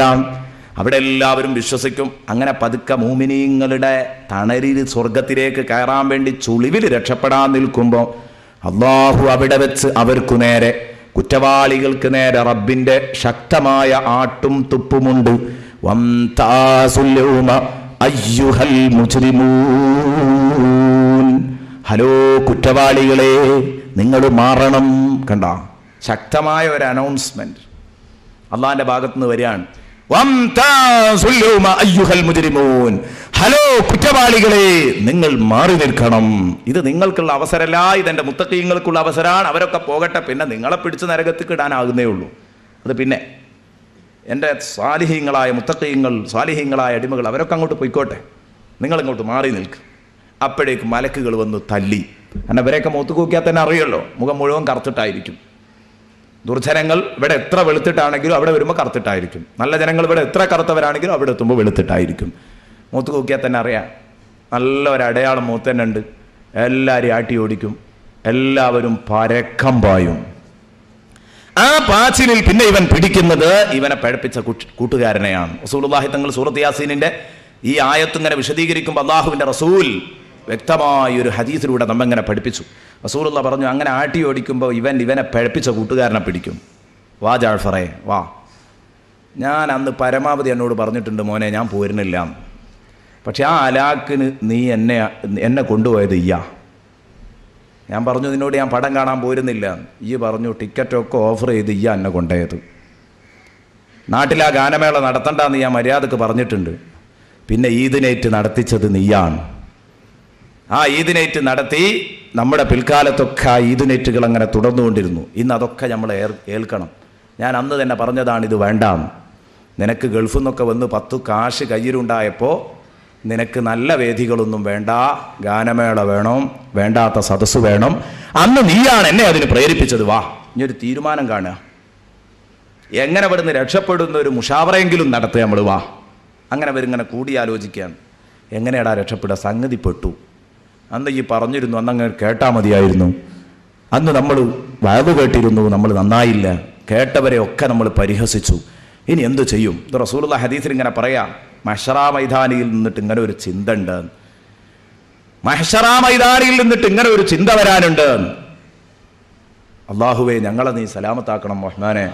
എൻ്റെ കൂട്ടുകാരെ, എന്നിട്ട് നമ്മൾ ഒറ്റയ്ക്ക് ഇങ്ങനെ നിന്ന് ഇവനുമായിട്ട് ഇങ്ങനെ ചിന്തിക്കാൻ. ഇവിടെ ഉണ്ടാവുമല്ലോ അങ്ങനെ കുറ്റവാളികളെ പിടിക്കാൻ വേണ്ടി ഉത്തരവിറക്കി കഴിഞ്ഞാൽ ഇവരെവിടെയെങ്കിലും രഹസ്യ കേന്ദ്രങ്ങളിൽ സന്ധിക്കും. എന്നിട്ട് ഇവരിങ്ങനെ പഴുതുകളാരായും എങ്ങനെ രക്ഷപ്പെടും, സൂത്രങ്ങളാരായും നമുക്ക് എങ്ങനെ രക്ഷപ്പെടണം, എവിടേക്ക് കടക്കണം, ഇതൊക്കെ ചിന്തിക്കും. പക്ഷെ അവിടുന്ന് കടക്കാൻ കഴിയുമോ? എവിടേക്ക് കടക്കാനാ പരലോകത്ത്? ഏതായാലും ഒന്ന് ചർച്ച ചെയ്തു നോക്കാലോ, അതൊരു സമാധാനം. ഈ ചർച്ച കയ്യോളൊരു സമാധാനം കിട്ടുമല്ലോ. ഈ ചർച്ചയ്ക്കൊരു സമാധാനമുണ്ട്, ചർച്ചയിലൊരു സമാധാനം കിട്ടാനുണ്ട്. ആ ചർച്ചയ്ക്ക് ഇങ്ങനെ ഇരിക്കുമ്പോഴാണ് പെട്ടെന്ന് മലക്കുകൾ അവിടെ രണ്ടാമത് പെട്ടെന്ന് എവിടെ നിന്നാണെന്നറിയില്ല റസൂലുള്ളാഹി പറയുന്നു, മലക്കുകൾ അവിടെയും പൊട്ടി വീണിട്ട് അവരെ തല്ലിയിട്ട് വീണ്ടും പറയും, ഹലോ കുറ്റവാളികളെ, നിങ്ങളോടല്ലേ പറഞ്ഞതാ വേറിട്ട് ഒറ്റക്ക് നിൽക്കാൻ. കണ്ട നിങ്ങൾ എന്ന് പറഞ്ഞാൽ നിങ്ങളോട് നേരത്തെ തന്നെ വംതാസു എന്നാ പറഞ്ഞത്, വേറിട്ട് ഒറ്റക്ക് നിൽക്കാനാ പറഞ്ഞത്. നിങ്ങൾ എന്തിനാ കൂട്ടം കൂടി നിൽക്കുന്നത്? ആ സ്വാതന്ത്ര്യം പോലും അള്ളാഹു നിഷേധിക്കുമെന്നർത്ഥം. ഒരു 5 മിനിറ്റത്തെ സ്വാതന്ത്ര്യം, ഒരു 5 മിനിറ്റത്തെ സമാധാനം ഇല്ല, തരൂല. നമ്മൾ ഒറ്റക്ക് നിന്ന് ചിന്തിക്കണം. എൻ്റെ പ്രിയപ്പെട്ട കൂട്ടുകാർ, ഒന്ന് ചിന്തിച്ചു നോക്ക്. നമ്മൾ ചെയ്ത പാപഭാരങ്ങളുടെ ഹിസാബ് എന്താണിനി വരാനുള്ളത് എന്ന് നമുക്കറിയാം. അതേക്കുറിച്ച് മഹ്ശറാ മരുഭൂമിയിൽ ആരുമില്ല. കൂട്ടുകാരൻ കൂട്ടിനില്ല, പിഴപ്പിച്ച ഭാര്യയില്ല, പിഴപ്പിച്ച ഭർത്താവില്ല, പിഴപ്പിച്ച മക്കളില്ല, പിഴപ്പിച്ച കക്ഷികളില്ല, പിഴപ്പിച്ച കൂട്ടുകാരില്ല, റസൂലുള്ളാഹിനെ തെറി പറഞ്ഞു തന്ന കൂട്ടുകാരില്ല. ആ മൗലവിമാരെ കാണുന്നില്ല, ഹബീബിനെ തെറി പറഞ്ഞ മൗലവിമാരെ കാണുന്നില്ല. ഒറ്റക്കു നിൽക്കണം. അങ്ങനെ മഹ്ശറാ മരുഭൂമിയിൽ ഒരു ഭാഗത്ത് മേലോട്ട് നോക്കി ചിന്തിക്കേണ്ട ഗതികേട്. പഠിച്ചവനെ, എൻ്റെ ഗതികേട് എന്താണ്? അങ്ങനെ ഒരു നൃത്തം എനിക്കും നിങ്ങൾക്കും വരാനുണ്ട്. ഈ നൃത്തത്തെക്കുറിച്ച് ചിന്തിക്കാൻ പറ്റിയ നല്ല ഒരു നൃത്തം വിശാലമായ ഒരു മൈതാനത്തിൽ നമ്മൾ ഈ ഭൂമി ലോകത്ത് നിൽക്കാറുണ്ട്. എൻ്റെ പ്രിയപ്പെട്ട കൂട്ടുകാർ, ഹജ്ജിന് പോയ സഹോദരന്മാരോട് ഞാൻ പറയട്ടെ, അറഫയിൽ നിങ്ങൾ നിൽക്കുമ്പോൾ അതാ വലിയ ഉസ്താദുമാരുടെ പ്രാർത്ഥന നടക്കും. സയ്യിദുമാരുടെ പ്രാർത്ഥനയുണ്ടാകും, സാദാത്യങ്ങളുടെയും ആലിമീങ്ങളുടെയും ഒക്കെ പ്രാർത്ഥനയിൽ പങ്കെടുത്ത് പിന്നെ നമ്മളൊക്കെ ഉണ്ട് നമ്മുടെ സ്വന്തം കാര്യം പറയാൻ ഏതെങ്കിലുമൊക്കെ വിജനമായ കേന്ദ്രങ്ങളിലേക്ക് പോകും അറഫയിൽ.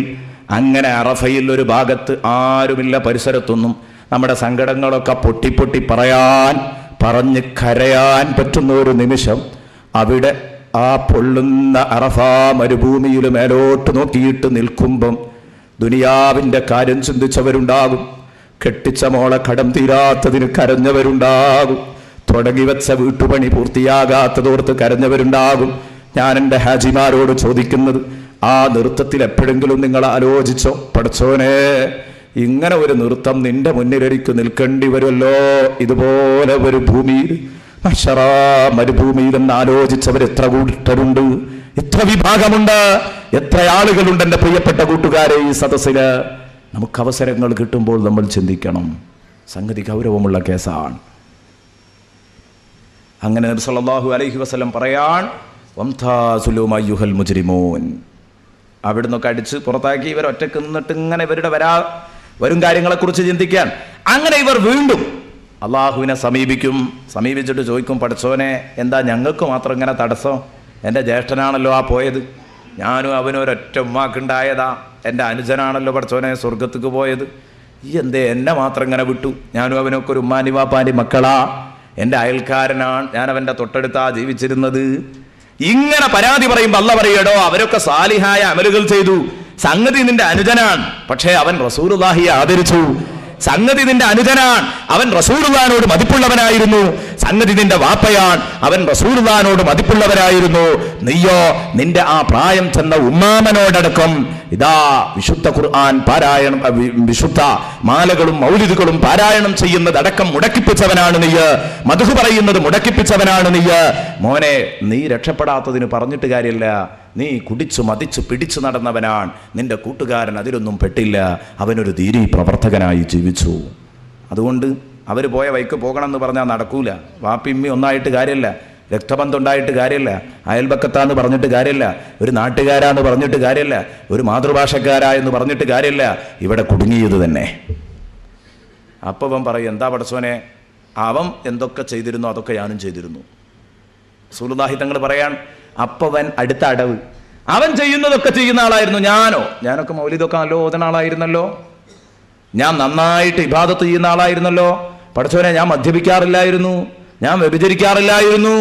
ഇങ്ങനെ ഓരോ ഇവരും ഇങ്ങോട്ട് പറയുന്നു. പറഞ്ഞാൽ പച്ച കള്ളം പറയാം, രക്ഷപ്പെടാൻ പറ്റുമോ നോക്കാം. ദുനിയാവിൽ അങ്ങനെയാണല്ലോ, ആകെ ദുനിയാവിൽ നമ്മൾ സലാമത്തായത് കളവുമല, എല്ലാ കേന്ദ്രത്തിലും കളവ് പറഞ്ഞിട്ട് രക്ഷപ്പെട്ട അനുഭവമേ ദുനിയാവിലുള്ളൂ. അപ്പം തൽക്കാലം പടച്ചോൻ്റെ മുമ്പിൽ ഇത് നടക്കുന്നു കരുതിയിട്ട് ഒരു നിമിഷം ചിന്തിച്ചു നോക്കുക, പയറ്റി നോക്കുക, നടക്കുമോ? റസൂലുള്ളാഹി പറയുന്നു നടക്കൂല. അല്ലാഹ് പറയും, അലമഹദിയിലേക്കും യാ ബനി ആദമ അല്ലാ തഅബുദു ശൈത്താൻ ഇന്നഹു ലക്കും അദുവ്വും മുബീൻ.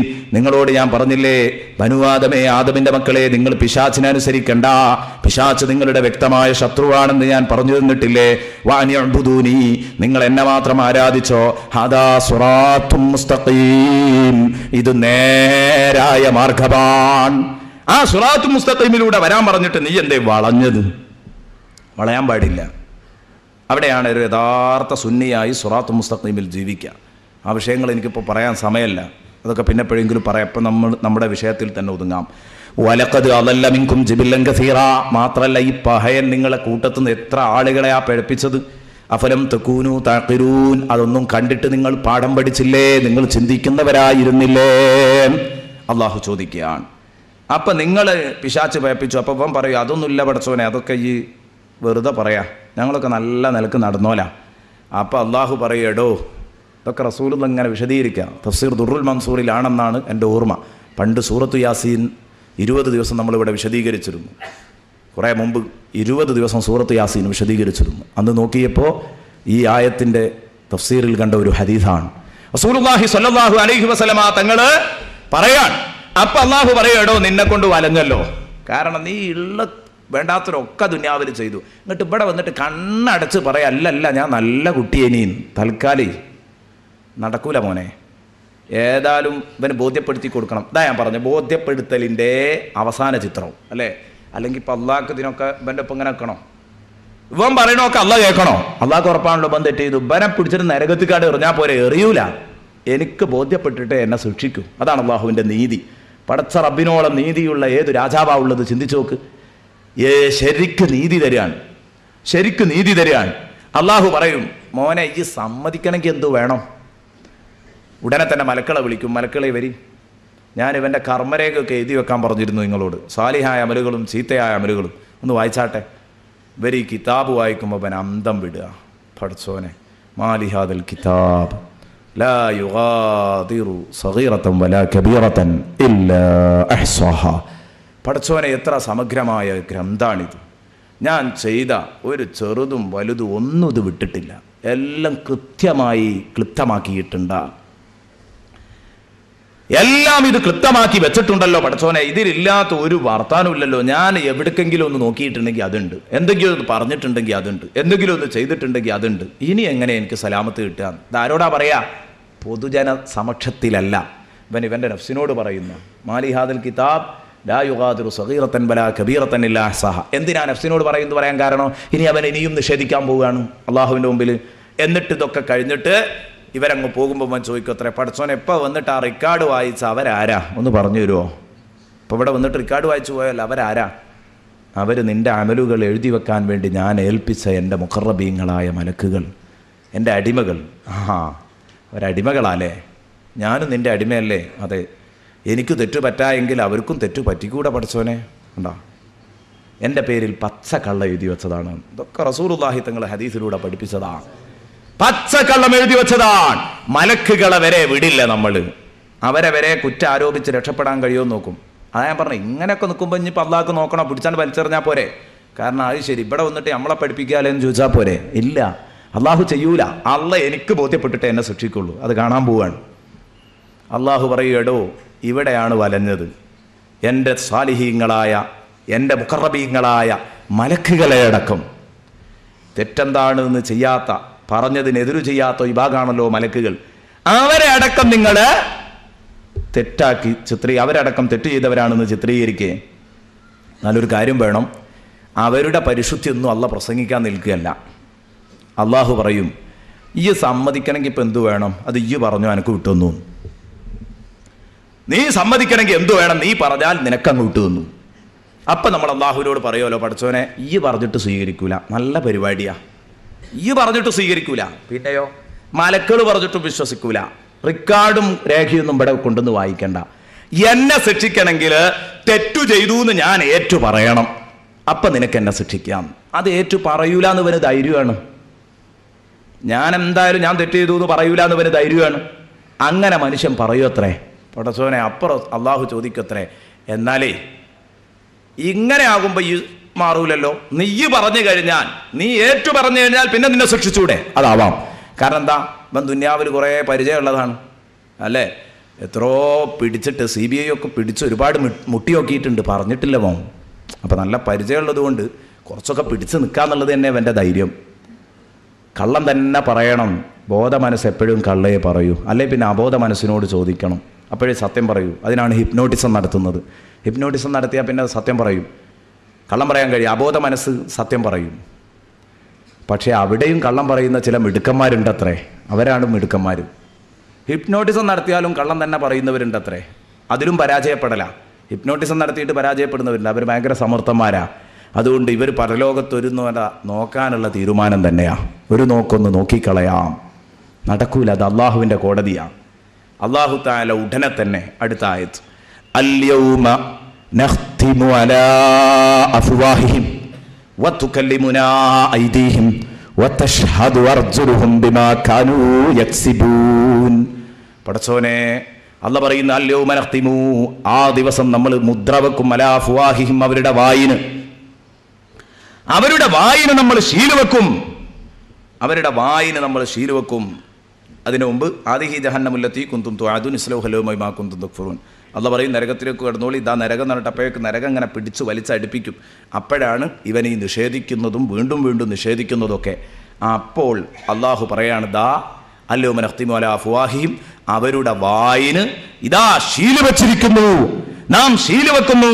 പിന്നീട് നമ്മളോട് സംസാരിക്കുക, വതുകല്ലിമുന, പിന്നെ നമ്മളോട് സംസാരിക്കുക ഐദീഹിം, അവരുടെ കൈകളാണ്, വതശ്ഹദു അർജുലുഹും ബിമാ കാനൂ യക്സിബൂൻ, അവർ ചെയ്ത പേക്കൂത്തുകൾക്ക് സാക്ഷി പറയുക അവരുടെ കാലുകളാണ്.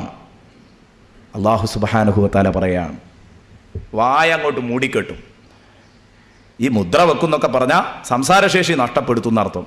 പിന്നെ സംസാരിക്കണമെങ്കിൽ നാക്കിൻ്റെ പോസ്റ്റ് വരുമ്പോൾ മാത്രമേ നാക്ക് സംസാരിക്കൂ. നാക്ക് ചെയ്ത തെറ്റുകൾ നാക്ക് പറയാം, ഓരോ അവയവങ്ങളും ചെയ്യുന്ന തെറ്റ് അവിടെ മാത്രമേ നാക്ക് സംസാരിക്കൂ, അല്ലെങ്കിൽ സംസാരിക്കുന്നില്ല. മുദ്ര വെച്ചു, നാക്കിന് അനങ്ങാൻ വയ്യ, പിന്നെ സംസാരിക്കുന്നത് കയ്യും കാലുവാ.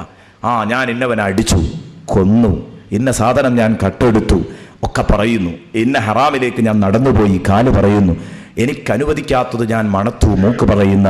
എനിക്കനുവദിക്കാത്തത് ഞാൻ കണ്ടു, കണ്ണ് പറയുന്ന. സുബ്ഹാനല്ലാഹ്, ആ രംഗം ഇവനാകെ ബേജാറായി. എന്താ പടച്ചോനെ ഈ സംഭവിക്കുന്നത്? സ്വന്തം ശരീരങ്ങളിൽ നിന്ന് അവയവ പ്രക്ഷേപണം. അവയവ പ്രക്ഷേപണ നാളാണ് യഥാർത്ഥത്തിൽ ഈ ഗൗരവമുള്ള നാള്. സുബ്ഹാനല്ലാഹ്, ഈ അവയവ പ്രക്ഷേപണം നടക്കുമ്പോ ഇവനാകെ ബേജാറാവുകയാണ്. ഓരോ അവയവങ്ങളും അവരവർ ചെയ്ത തെറ്റുകൾ വിളിച്ചു പറയുന്നു. അപ്പൊ ഇവൻ അവയവങ്ങൾക്ക് നേരെ തിരിഞ്ഞു. ഖാലൂലി ജുലൂദിഹിം, അവരവരുടെ അവയവങ്ങളോട് ചോദിക്കും. സൂറത്ത് ഫുസ്സിലത്തിലാണ്.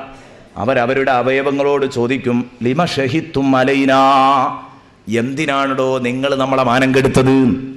അപ്പം പിന്നെ ഇപ്പം കയ്യിൻ്റെ നേരെയാ, അല്ലെങ്കിൽ എന്തിനാ അത് പറയാൻ നിന്നത്?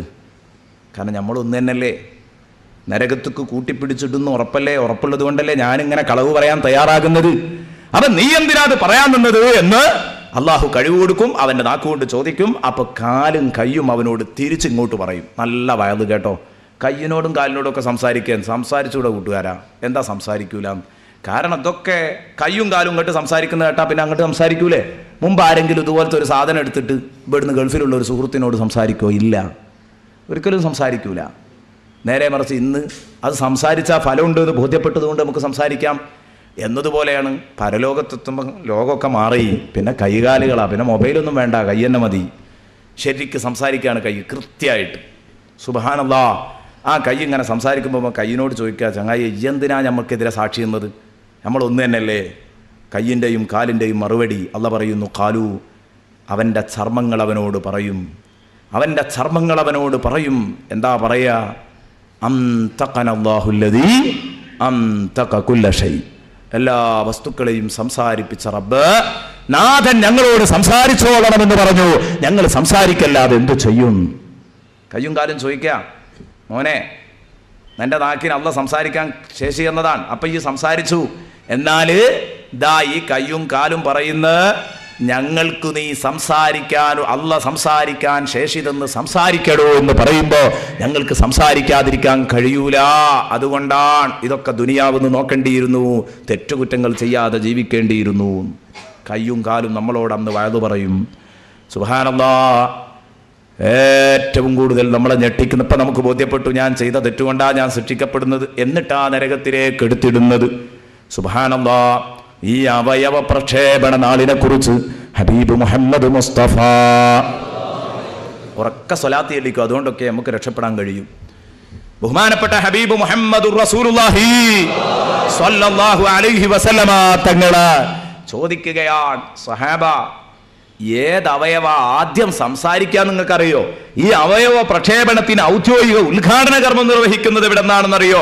ആദ്യം സംസാരിക്കുക കണ്ണാണോ? ഏറ്റവും ആദ്യം ഏതാ തുടങ്ങിയാൽ? കയ്യാണോ? സൂറത്ത് യാസീനിലേക്ക് നോക്കിയാൽ കയ്യാണെന്ന് തോന്നും. തുകല്ലിമുന ഐദീഹിം വതശ്ഹദു അർജുലുഹും അല്ല, ആ പറഞ്ഞതൊന്നും അതിൻ്റെ തെർത്തീബല്ല. കാരണം എന്തുകൊണ്ട്? കയ്യല്ല, കാലല്ല. സംഉഹും ശഹിദ അലൈഹിം സംഉഹും വഅബ്സാറുഹും എന്ന് പറഞ്ഞിട്ട് വേറെ ഒരു സ്ഥലത്ത് ചെവി, കണ്ണ്, അങ്ങനെയാ പറഞ്ഞത്. അതൊന്നുമല്ല. പിന്നെന്താ അതിൻ്റെ തെർത്തീബ് ഏതാണെന്ന് റസൂലുള്ള ചോദിക്കുക. ഏതാ തെർത്തീബ്? ആദ്യമായിട്ട് അവയവ പ്രക്ഷേപണ നാളിൽ ഇതിന് ഔദ്യോഗിക ഉദ്ഘാടന കർമ്മം നിർവഹിക്കുന്നത് ആരാണെന്ന് ചോദിച്ചപ്പം സഹാബ പറഞ്ഞു, അല്ലാഹു വറസൂലുഹു അലം. നബി തങ്ങൾ ചോദിച്ചു, നിങ്ങൾക്കറിയോ ഏതാണ് ആദ്യമായി കലാം തുടങ്ങുന്ന അവയവം? അവർ പറഞ്ഞു, ഞങ്ങൾക്കറിയൂല നബിയെ. അല്ലാഹുവിൻ്റെ റസൂല് പറയുകയാണ്, അസ്ലു ഫഖിദിക്കും അസ്ലു ഫഖിദിക്കും അസ്ലു ഫഖിദിക്കും. സഹാബ, നബി സല്ലല്ലാഹു അലൈഹി വസല്ലം പറഞ്ഞു, ആദ്യമായിട്ട് സംസാരിക്കുന്നത് ഏതാണെന്നറിയോ സഹാബ? ഏറ്റവും ആദ്യമായിട്ട് സംസാരിക്കുന്നത് ദാ അസ്ലു ഫഖിദിക്കും, നിങ്ങളുടെ തുടക്കുറ്റിയാൻ സയ്യിദുനാ മുഹമ്മദുർ റസൂലുള്ളാഹി. നിങ്ങളുടെ തുടക്കുറ്റിയാണ് ഏറ്റവും ആദ്യമായി സംസാരിക്കുക നാളെ പരലോകത്ത്. നബി തങ്ങൾ പറയുന്ന എന്തേ ഈ തുടക്കുറ്റി സംസാരിക്കാൻ കാരണം? മഹാന്മാർ വിശദീകരിച്ചു. എന്താ നാളെ പരലോകത്ത് അവയവ പ്രക്ഷേപണ നാളിൽ തുടക്കുറ്റി സംസാരിക്കാൻ കാരണം? അതേ, ഒരു സഹോദരൻ എത്ര തന്നെ മാന്യനാണെങ്കിലും വലിയ വലിയ VIPs അവരൊക്കെ നാറിയിട്ടുണ്ടാകുക ലൈംഗിക കേസിലാണ്. നല്ലോണം ചിന്തിച്ചോ. പള്ളി പ്രസിഡന്റാണ്, പള്ളി സെക്രട്ടറിയാണ്, അല്ലെങ്കിൽ വലിയ ബഹുമാനിക്കപ്പെടുന്ന ആളാണ്, ആദരിക്കപ്പെടുന്ന ആളാണ്, നാട്ടിലെ നേതാവാണ്, എല്ലാം ശരിയാണ്. ഉള്ളിൻ്റെ ഉള്ളിൽ രഹസ്യമായി രഹസ്യ ജീവിതത്തിൽ എവിടെയെങ്കിലും ലിംഗത്തിൻ്റെ വികൃതികൾക്ക് തുള്ളിക്കൊടുത്തിട്ടുണ്ടെങ്കിൽ, ലിംഗം തോന്നിപ്പിക്കുന്ന വികൃതികൾക്ക് തുള്ളിക്കൊടുത്തിട്ടുണ്ടെങ്കിൽ, നാളെ പടച്ചറപ്പിന്റെ മുമ്പിൽ ആദ്യമായി നമ്മളെ തോലുപൊളിക്കുന്ന കേസ് ലൈംഗിക അരാജകത്വമാണ്. സുബ്ഹാനല്ലാഹ്. അന്യ പെണ്ണിനോട് കൂടെ വ്യഭിചരിച്ചിട്ടുണ്ടോ? അവിഹിത ബന്ധത്തിൽ ഏർപ്പെട്ടിട്ടുണ്ടോ? നിന്റെ തുടക്കുറ്റി അറിയാതെ ആ പണി നിർവഹിക്കാൻ കഴിയില്ല. നല്ല ഭംഗിയുള്ള ആൺകുട്ടികളുടെ കൂടെ സ്വവർഗരതി നടത്തിയിട്ടുണ്ടോ? നിന്റെ തുടക്കുറ്റി അറിയാതെ ഈ പണി ഒപ്പിക്കാൻ കഴിയില്ല. കാരണം ലൈംഗിക വൃത്തികേടുകൾ മുഴുവനും നടക്കുന്നത് ലിംഗം കൊണ്ടാണ് ലൈംഗിക വൃത്തികേടുകൾ നടക്കുന്നത് എന്ന് വരുമ്പോൾ സുഹൃത്തെ ശരിക്കും ചിന്തിച്ചോ. ലിംഗം അത് തുടക്കുറ്റിയുടെ ഓരത്താ ഉള്ളത്. അപ്പൊ തുടക്കുറ്റി സാക്ഷിയാൻ വേണ്ടാത്തരം എന്തു ചെയ്തിട്ടുണ്ടോ? വ്യഭിചാരമാവട്ടെ, സ്വവർഗരതിയാവട്ടെ, അങ്ങനെ നീണ്ടുകിടക്കുന്ന ലൈംഗിക വികൃതങ്ങളുടെ ലിസ്റ്റുകൾ ഏതാവട്ടെ, അതൊക്കെ ലിംഗം കൊണ്ടാ നടക്കുന്നത് എന്നതുകൊണ്ട് നാളെ നമ്മളെ ആദ്യമായി മാനം കെടുക്കുന്നത് ലിംഗം, നമ്മുടെ തുടക്കുറ്റിയാണ്.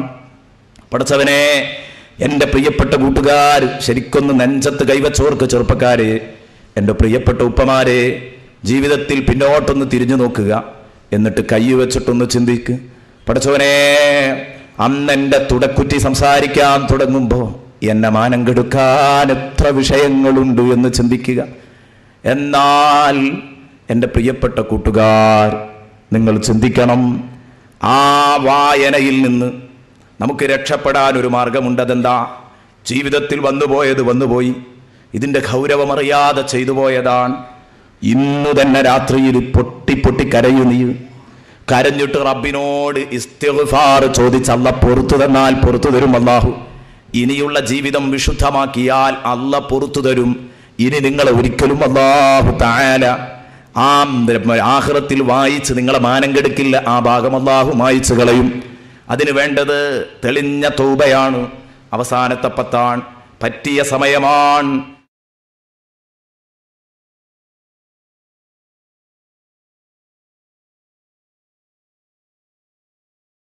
ഖബല അൻ തുഹാസബു, വിചാരണ ചെയ്യപ്പെടും മുമ്പ് സ്വയം വിചാരണ നടത്തിക്കോ.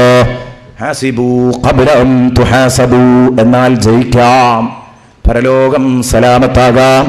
അതുകൊണ്ട് ശരിക്ക് ശിക്ഷയുടെ കടുപ്പം ബോധ്യപ്പെട്ട് തിരുത്താൻ തയ്യാറാവണം. നാളെ നമ്മൾ കുടുങ്ങാൻ പോകുകയാണ്, ശരിക്ക് കുടുങ്ങാൻ പോകുകയാണ്. നോക്ക് നിങ്ങൾ, ഈ അവയവ പ്രക്ഷേപണത്തിൻ്റെ കടുപ്പ് എത്രയാ. ഈ പോസ്റ്റിൽ വെച്ചിട്ട് അല്ലാഹു തആല ഈ സാധുവായ എൻ്റെ അവയവങ്ങൾക്ക് സംസാരശേഷി അങ്ങ് കൊടുത്ത് പറയടാ എന്ന് പറഞ്ഞാൽ, സുബ്ഹാനല്ലാഹ്, ഈ മൈക്കിന് മുമ്പിൽ ഈ തലപ്പാവ് ധരിച്ച് ഈ താടി വെച്ച് എനിക്ക് നിൽക്കാൻ കഴിയൂല കൂട്ടുകാരെ. കാരണം എൻ്റെ ജീവിതത്തിൽ വന്നുപോയ അരുതായ്മകൾ എനിക്കല്ലേ അറിയൂ. നിങ്ങളെ മുമ്പിൽ പലപ്പോഴും എനിക്ക് മാന്യനായി നിൽക്കാൻ കഴിയില്ല, മൈക്ക് ഓഫ് ചെയ്തോടേണ്ടി വരില്ല ഞാൻ. എന്നാൽ നിങ്ങളെ മുമ്പിൽ ഇത് പറയുന്നതിലും വായിക്കപ്പെടുന്നതിലും എനിക്ക് വിഷമമുണ്ടെങ്കിൽ നിങ്ങൾ മാത്രമല്ലല്ലോ നാളെ പരലോകത്തുണ്ടാകുക. എൻ്റെ വാപ്പയുണ്ടാകുമല്ലോ, എൻ്റെ ഉമ്മയുണ്ടാകുമല്ലോ, എൻ്റെ ഉസ്താദുമാരുണ്ടാകും, എന്നെപ്പറ്റി നല്ലത് വിചാരിച്ച 1000 ജനങ്ങളുണ്ടാകും. അവരുടെയൊക്കെ മുമ്പിലിട്ട് റബ്ബേ, ഞങ്ങളെ നീ മാനം കെടുക്കരുത് റഹ്മാനേ, ഞങ്ങളെ നീ മാനം കെടുക്കരുത് റഹ്മാനേ. എന്തരുതായ്മകൾ ഞങ്ങളിൽ നിന്ന് വന്നിട്ടുണ്ടെങ്കിലും ഈ സദസ്സിന്റെ മഹ്ദു ഫദ്ൽ കൊണ്ട് പഠിച്ചവനെ ഈ 10 ദിവസം നീണ്ടു നിൽക്കുന്ന നിന്റെ സൂറത്തുൽ വാഖിയ ഞങ്ങൾ വിശദീകരിച്ചു, അത് കേട്ടു. അതിന്റെ ബർക്കത്ത് കൊണ്ട് ഞങ്ങൾക്ക് നീ പൊരുത്തപ്പെട്ടു തരണം റഹ്മാനെ. ഇനി ജീവിതത്തിൽ തഖ്വയുടെ ഉടുപ്പ് പാലിച്ച് ജീവിക്കാനുള്ള ഭാഗ്യം നൽകണേ റഹ്മാനെ. പ്രിയപ്പെട്ട കൂട്ടുകാരെ, സംഗതി കടുപ്പുള്ളതാ. ശരിക്ക് ബോധ്യപ്പെടുത്തലിന്റെ ചിത്രമാണ്.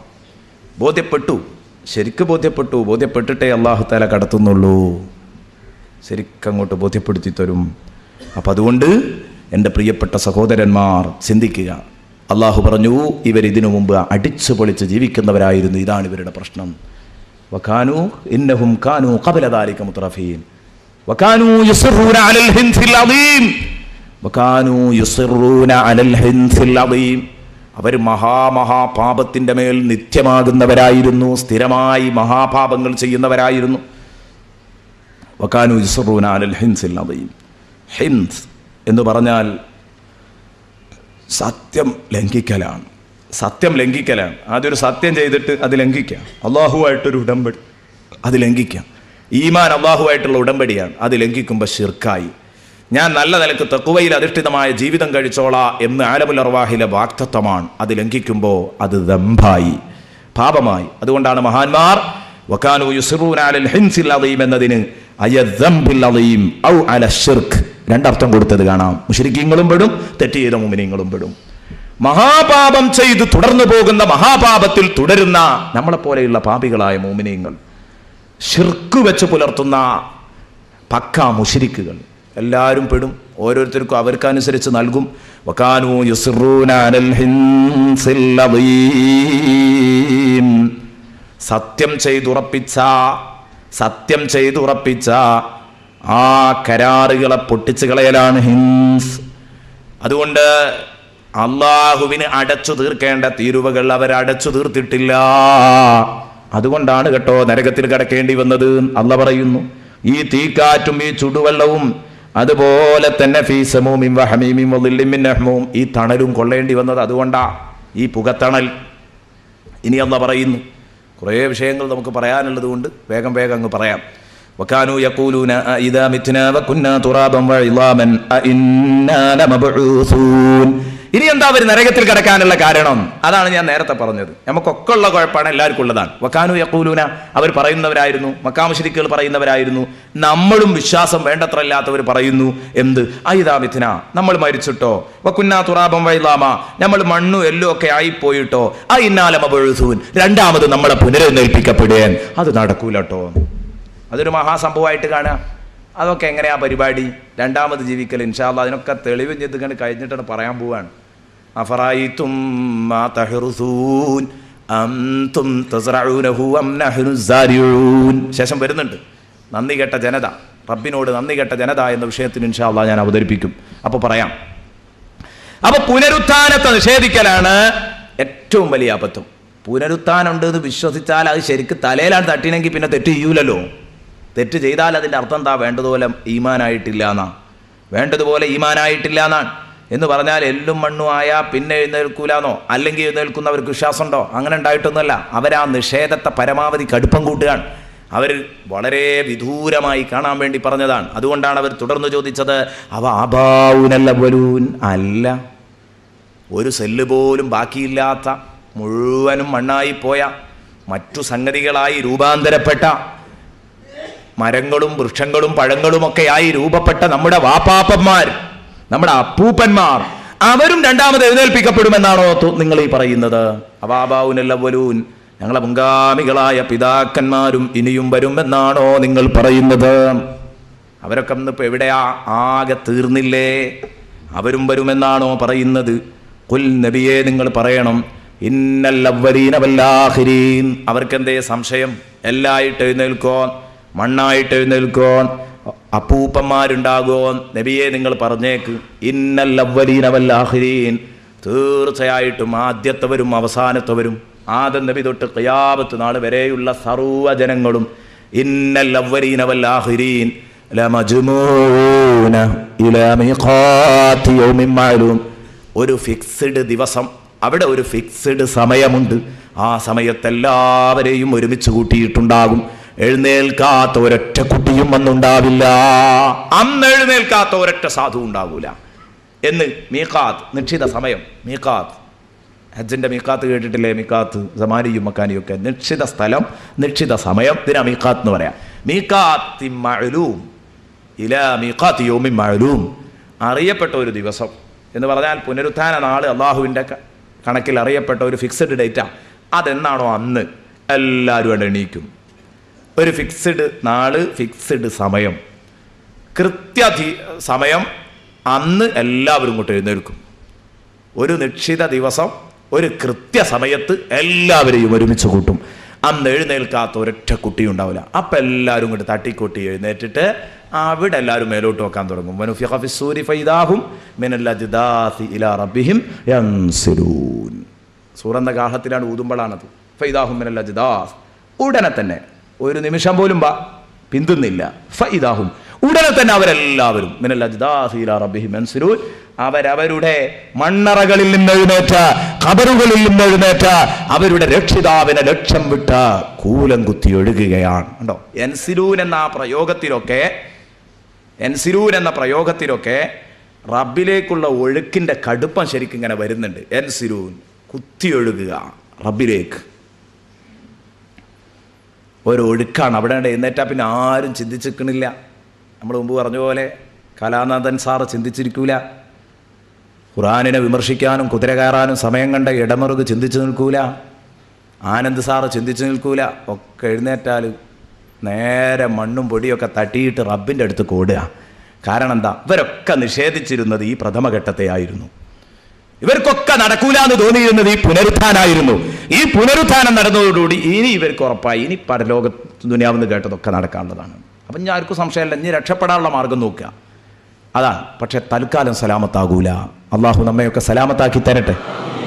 പടച്ചോനെ, ഞങ്ങൾ നിൻ്റെ ഈ വചനങ്ങൾ ചർച്ച ചെയ്യുമ്പോൾ പടച്ചോനെ ഞങ്ങൾക്ക് നല്ല ഈമാനുണ്ട്, ഉറപ്പുണ്ട്, ഇതൊക്കെ വരുന്നു.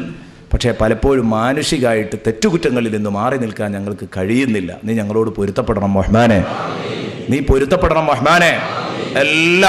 എല്ലാ പോരായ്മകളും നീ പരിഹരിച്ചു തരണം റഹ്മാനെ. ഇനി നോക്ക് നിങ്ങൾ, പുനരുത്ഥാനം അതങ്ങ് കഴിഞ്ഞിട്ട് ഖാലൂ, അവർ ചോദിക്കുകയാണ്, റബ്ബിലേക്കോടി വരും അശ്റാ മരുഭൂമിയിൽ. എന്നിട്ടതാ പരിചയക്കാരൊക്കെ കാണുന്നു. അന്ന് സംവാദം നടത്തി മലർത്തിയടിച്ച കൂട്ടുകാരുണ്ട്. പരലോകം നടക്കുമോ നടക്കൂലേ? അങ്ങനെ സംവാദം നടത്തിയിട്ടൊരു പക്ഷേ നടക്കൂല എന്ന് പറഞ്ഞവൻ ജയിച്ചിട്ടുണ്ടാവാം. അവനൊക്കെ ഉണ്ട് അവിടെ. ഇപ്പം എങ്ങനെ ഉണ്ടടാ? മറ്റവൻ പറയും, അന്ന് സംവാദത്തിൽ ജയിച്ചത് ഞാനാണെങ്കിലും മോനെ ജയിച്ചത് നീയാ എന്ന് പറയുന്ന ഘട്ടമാണത്. അവിടെ അതാ തോറ്റയാളോട് പറയുന്നു, നീ പറഞ്ഞതായിരുന്നു ശരി, ഞാൻ എൻ്റെ വാചാലത കൊണ്ട് തൽക്കാലം നേടി, ശരിയാ, പക്ഷേ സംഗതി ഇതാ നടന്നിരിക്കുന്നു, ഇനി എന്ത് ചെയ്യും? ഇവരെല്ലാവരും പരസ്പരം പറയാണ്, ഖാലു യാ വൈലനാ മൻ ബഅസനാ മിൻ മർഖദിനാ ഹാദാ മാ ബഅദ റഹ്മാനു വസദഖൽ മുർസലൂൻ. കണ്ടോ? യാ വൈലനാ, നമ്മുടെ നഷ്ടമേ, നമ്മുടെ ഖേദമേ, നമ്മുടെ സങ്കടപ്പാടേ. മമ്പഴസൻ, ആരാ നമ്മളെ വിളിച്ചുണർത്തിയത്? മിൻ മർഖദിന, നമ്മൾ സുഖമായിട്ട് ഉറങ്ങുന്ന കേന്ദ്രത്തിൽ നിന്ന്, ഉറക്കറയിൽ നിന്ന് നമ്മളെ ആരാ വിളിച്ചുണർത്തിയത്? ഇവരെ ഉറങ്ങുമായിരുന്നു ഇതുവരെ. ഖബറിൽ ഇത്ര സുഖമായിരുന്നു. ഖബർ, ഉറക്കറ എന്ന് പറയുമ്പോൾ നല്ല സുഖമുള്ള കേന്ദ്രമല്ലേ? ഉറങ്ങാൻ എന്തൊരു സുഖ, ഉറങ്ങാൻ നമുക്ക് എന്തൊരു സുഖ. ഉറക്കറയിൽ നിന്ന് നമ്മളെ എഴുന്നേൽപ്പിച്ചത് ആരാന്നാ ചോദിക്കുന്നത്? മിൻ മർഖദിന. ഇമാം റാസി പറഞ്ഞു, അതിൻ്റെ അർത്ഥം ഖബർ ശിക്ഷയില്ല എന്നല്ല. പക്ഷേ അതെന്താ സംഭവം എന്ന് പറയാം, ഖബറിൽ കിടക്കുന്നെന്ന് ഖബറിൽ അദാബ് തന്നെ എടുക്കാൻ മാത്രമുണ്ട്. പക്ഷേ എഴുന്നേറ്റ് നോക്കുമ്പോൾ മുമ്പ് കണ്ടത് അതിലേറെ വലിയതാണ്. അപ്പം അത് ഉറക്കറയായിട്ട് തോന്നുകയാണ്. അതാണ് ശരി. വലിയ കഷ്ടപ്പാട് വരുമ്പോൾ ചെറിയ കഷ്ടപ്പാടൊക്കെ സുഖലോക അനുഭവമായിട്ട് തോന്നും നമുക്ക്. അതൊക്കെ സാധാരണ ഉള്ളതാണ്. അപ്പം അതേ രൂപത്തിലാണ് യഥാർത്ഥത്തിൽ ഇവിടെയും സംഭവിക്കുന്നത്.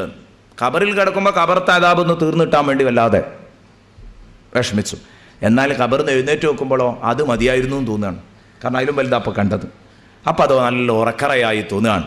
മിൻ മർഖദിനാ ഹാദാ മാ വഅദ റഹ്മാനു വസദഖൽ മുർസലൂൻ. ഹാദാ മാ വഅദ റഹ്മാൻ, ഇത് എൻ്റെ രക്ഷിതാവെന്നോട് വാഗ്ദാനം ഇത് അള്ളാഹു വാഗ്ദാനം ചെയ്തതായിരുന്നു. ഹാദാ മാ വഅദ റഹ്മാൻ, ഇത് പടച്ചറബ് വാഗ്ദാനം ചെയ്തതായിരുന്നു. വസദഖൽ മുർസലൂൻ, ഈ സന്ദേശം നമുക്ക് കേൾപ്പിച്ചു തന്ന പ്രവാചകന്മാർ പറഞ്ഞിരുന്നത് സത്യമായിരുന്നു. ആരാ പറയണത്? മുഅ്മിനീങ്ങളും പറയും, കാഫിരീങ്ങളും പറയും. ഏതോ ഒരു വിഭാഗം മാത്രമേ പറയുള്ളൂ എന്ന് പറഞ്ഞവരുണ്ട്, 2 വിഭാഗം പറയുമെന്ന് പറഞ്ഞവരുണ്ട്. 2 വിഭാഗം പറയാം. മെൻറ്റാലിറ്റി മാറിയാൽ മതി, മാനസികാവസ്ഥ മാറിയാൽ മതി. മുഅ്മിനീങ്ങൾ എങ്ങനെയാ പറയാം?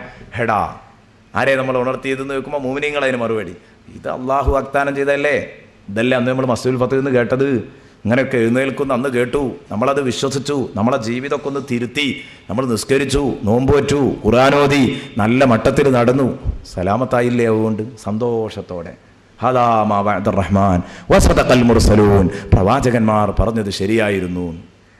പ്രവാചകന്മാർ നേരിട്ട് കേൾപ്പിച്ചവർ, പ്രവാചകന്മാർ കേൾപ്പിച്ച സന്ദേശങ്ങൾ കേൾപ്പിച്ചു തന്നവർ എന്ന് പറഞ്ഞാൽ പ്രവാചകന്മാർ അവർ പറഞ്ഞ സന്ദേശങ്ങളാണ് നമ്മൾ ഇന്ന് കേൾപ്പിക്കുന്നതും.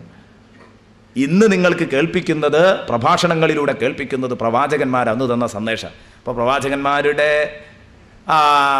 പ്രതിനിധികളാണ് യഥാർത്ഥത്തിൽ നമുക്ക് ആ സന്ദേശം നമ്മൾ കേൾക്കുന്നത് അവരിൽ നിന്നാണ്. ഏതായാലും അന്ന് നമ്മൾ പറഞ്ഞു അതൊക്കെ വെറുതെ പച്ചക്കള്ളം പറയാണെന്ന് പറഞ്ഞു. പക്ഷെ അവിടെ എത്തുമ്പോൾ പറയും വസദഖൽ മുർസലൂൻ, ആ പ്രബോധകരൊക്കെ പറഞ്ഞിരുന്നത് സത്യമായിരുന്നു, ആ പ്രവാചകന്മാർ അന്ന് നമ്മളെ കേൾപ്പിച്ചിരുന്നത് സത്യമായിരുന്നു. അവിടുന്ന് പറയും ശരിക്കും ഈമാനാകും.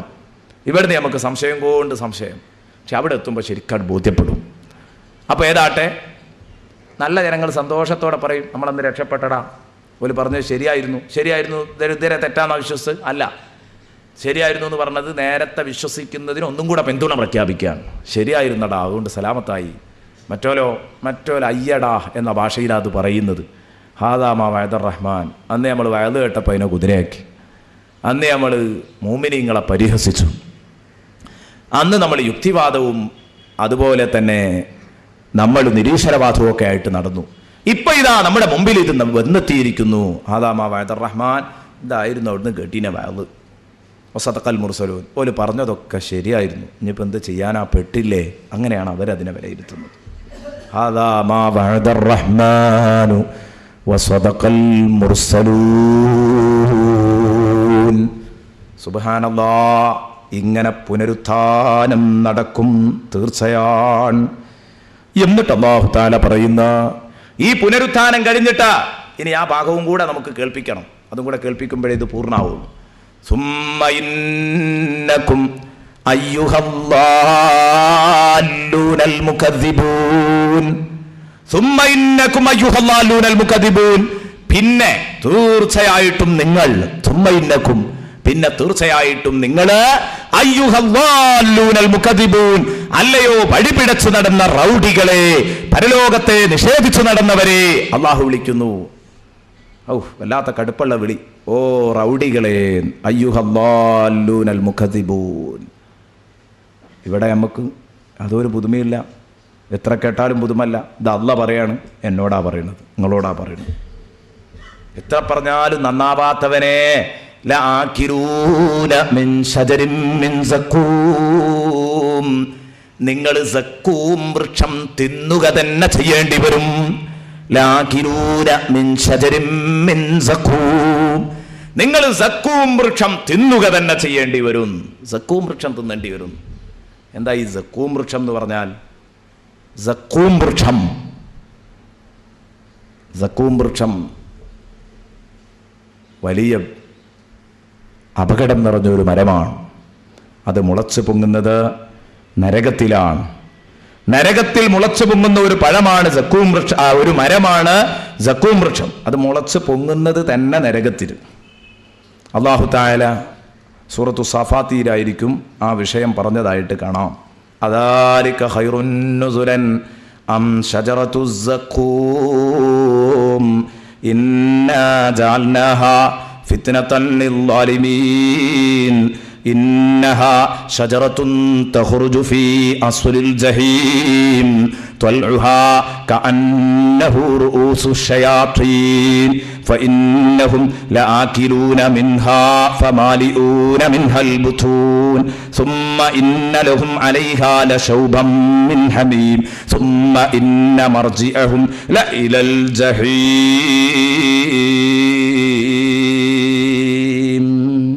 സുബ്ഹാനല്ലാഹ്.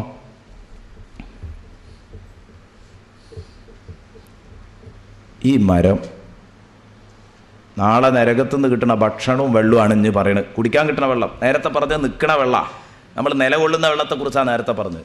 ഇനി കുടിക്കാൻ കിട്ടുന്ന വെള്ളം, ആ ചുടുവെള്ളം കോരിയിട്ടാണ് കുടിക്കാൻ തരിക. അത് ഇൻഷാ അല്ലാഹ് പറയാം. അതിന് മുമ്പ് ഭക്ഷണം കഴിക്കുന്നതാണ് ആദ്യം ഭക്ഷണമാണ്. നിങ്ങൾക്ക് സക്കൂം വൃക്ഷം തീറ്റിപ്പിക്കുക തന്നെ ചെയ്യും. നിങ്ങളെ കൊണ്ട് തീറ്റിപ്പിക്കും, നിങ്ങൾ തിന്നേണ്ടി വരും. സക്കൂം വൃക്ഷം എന്ന് പറഞ്ഞാൽ അത് മുളച്ചു പൊങ്ങുന്നത് നരകത്തിൻ്റെ അടിത്തട്ടില.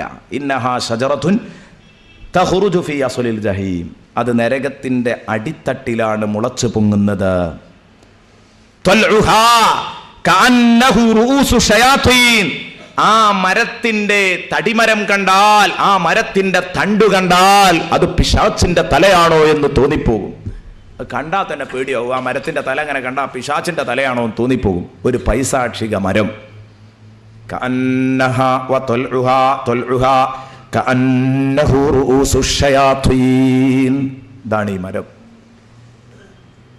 കഅന്നഹു റൂസു ശയാത്തീൻ വത്വൽഉഹാ കഅന്നഹു റൂസു ശയാത്തീൻ.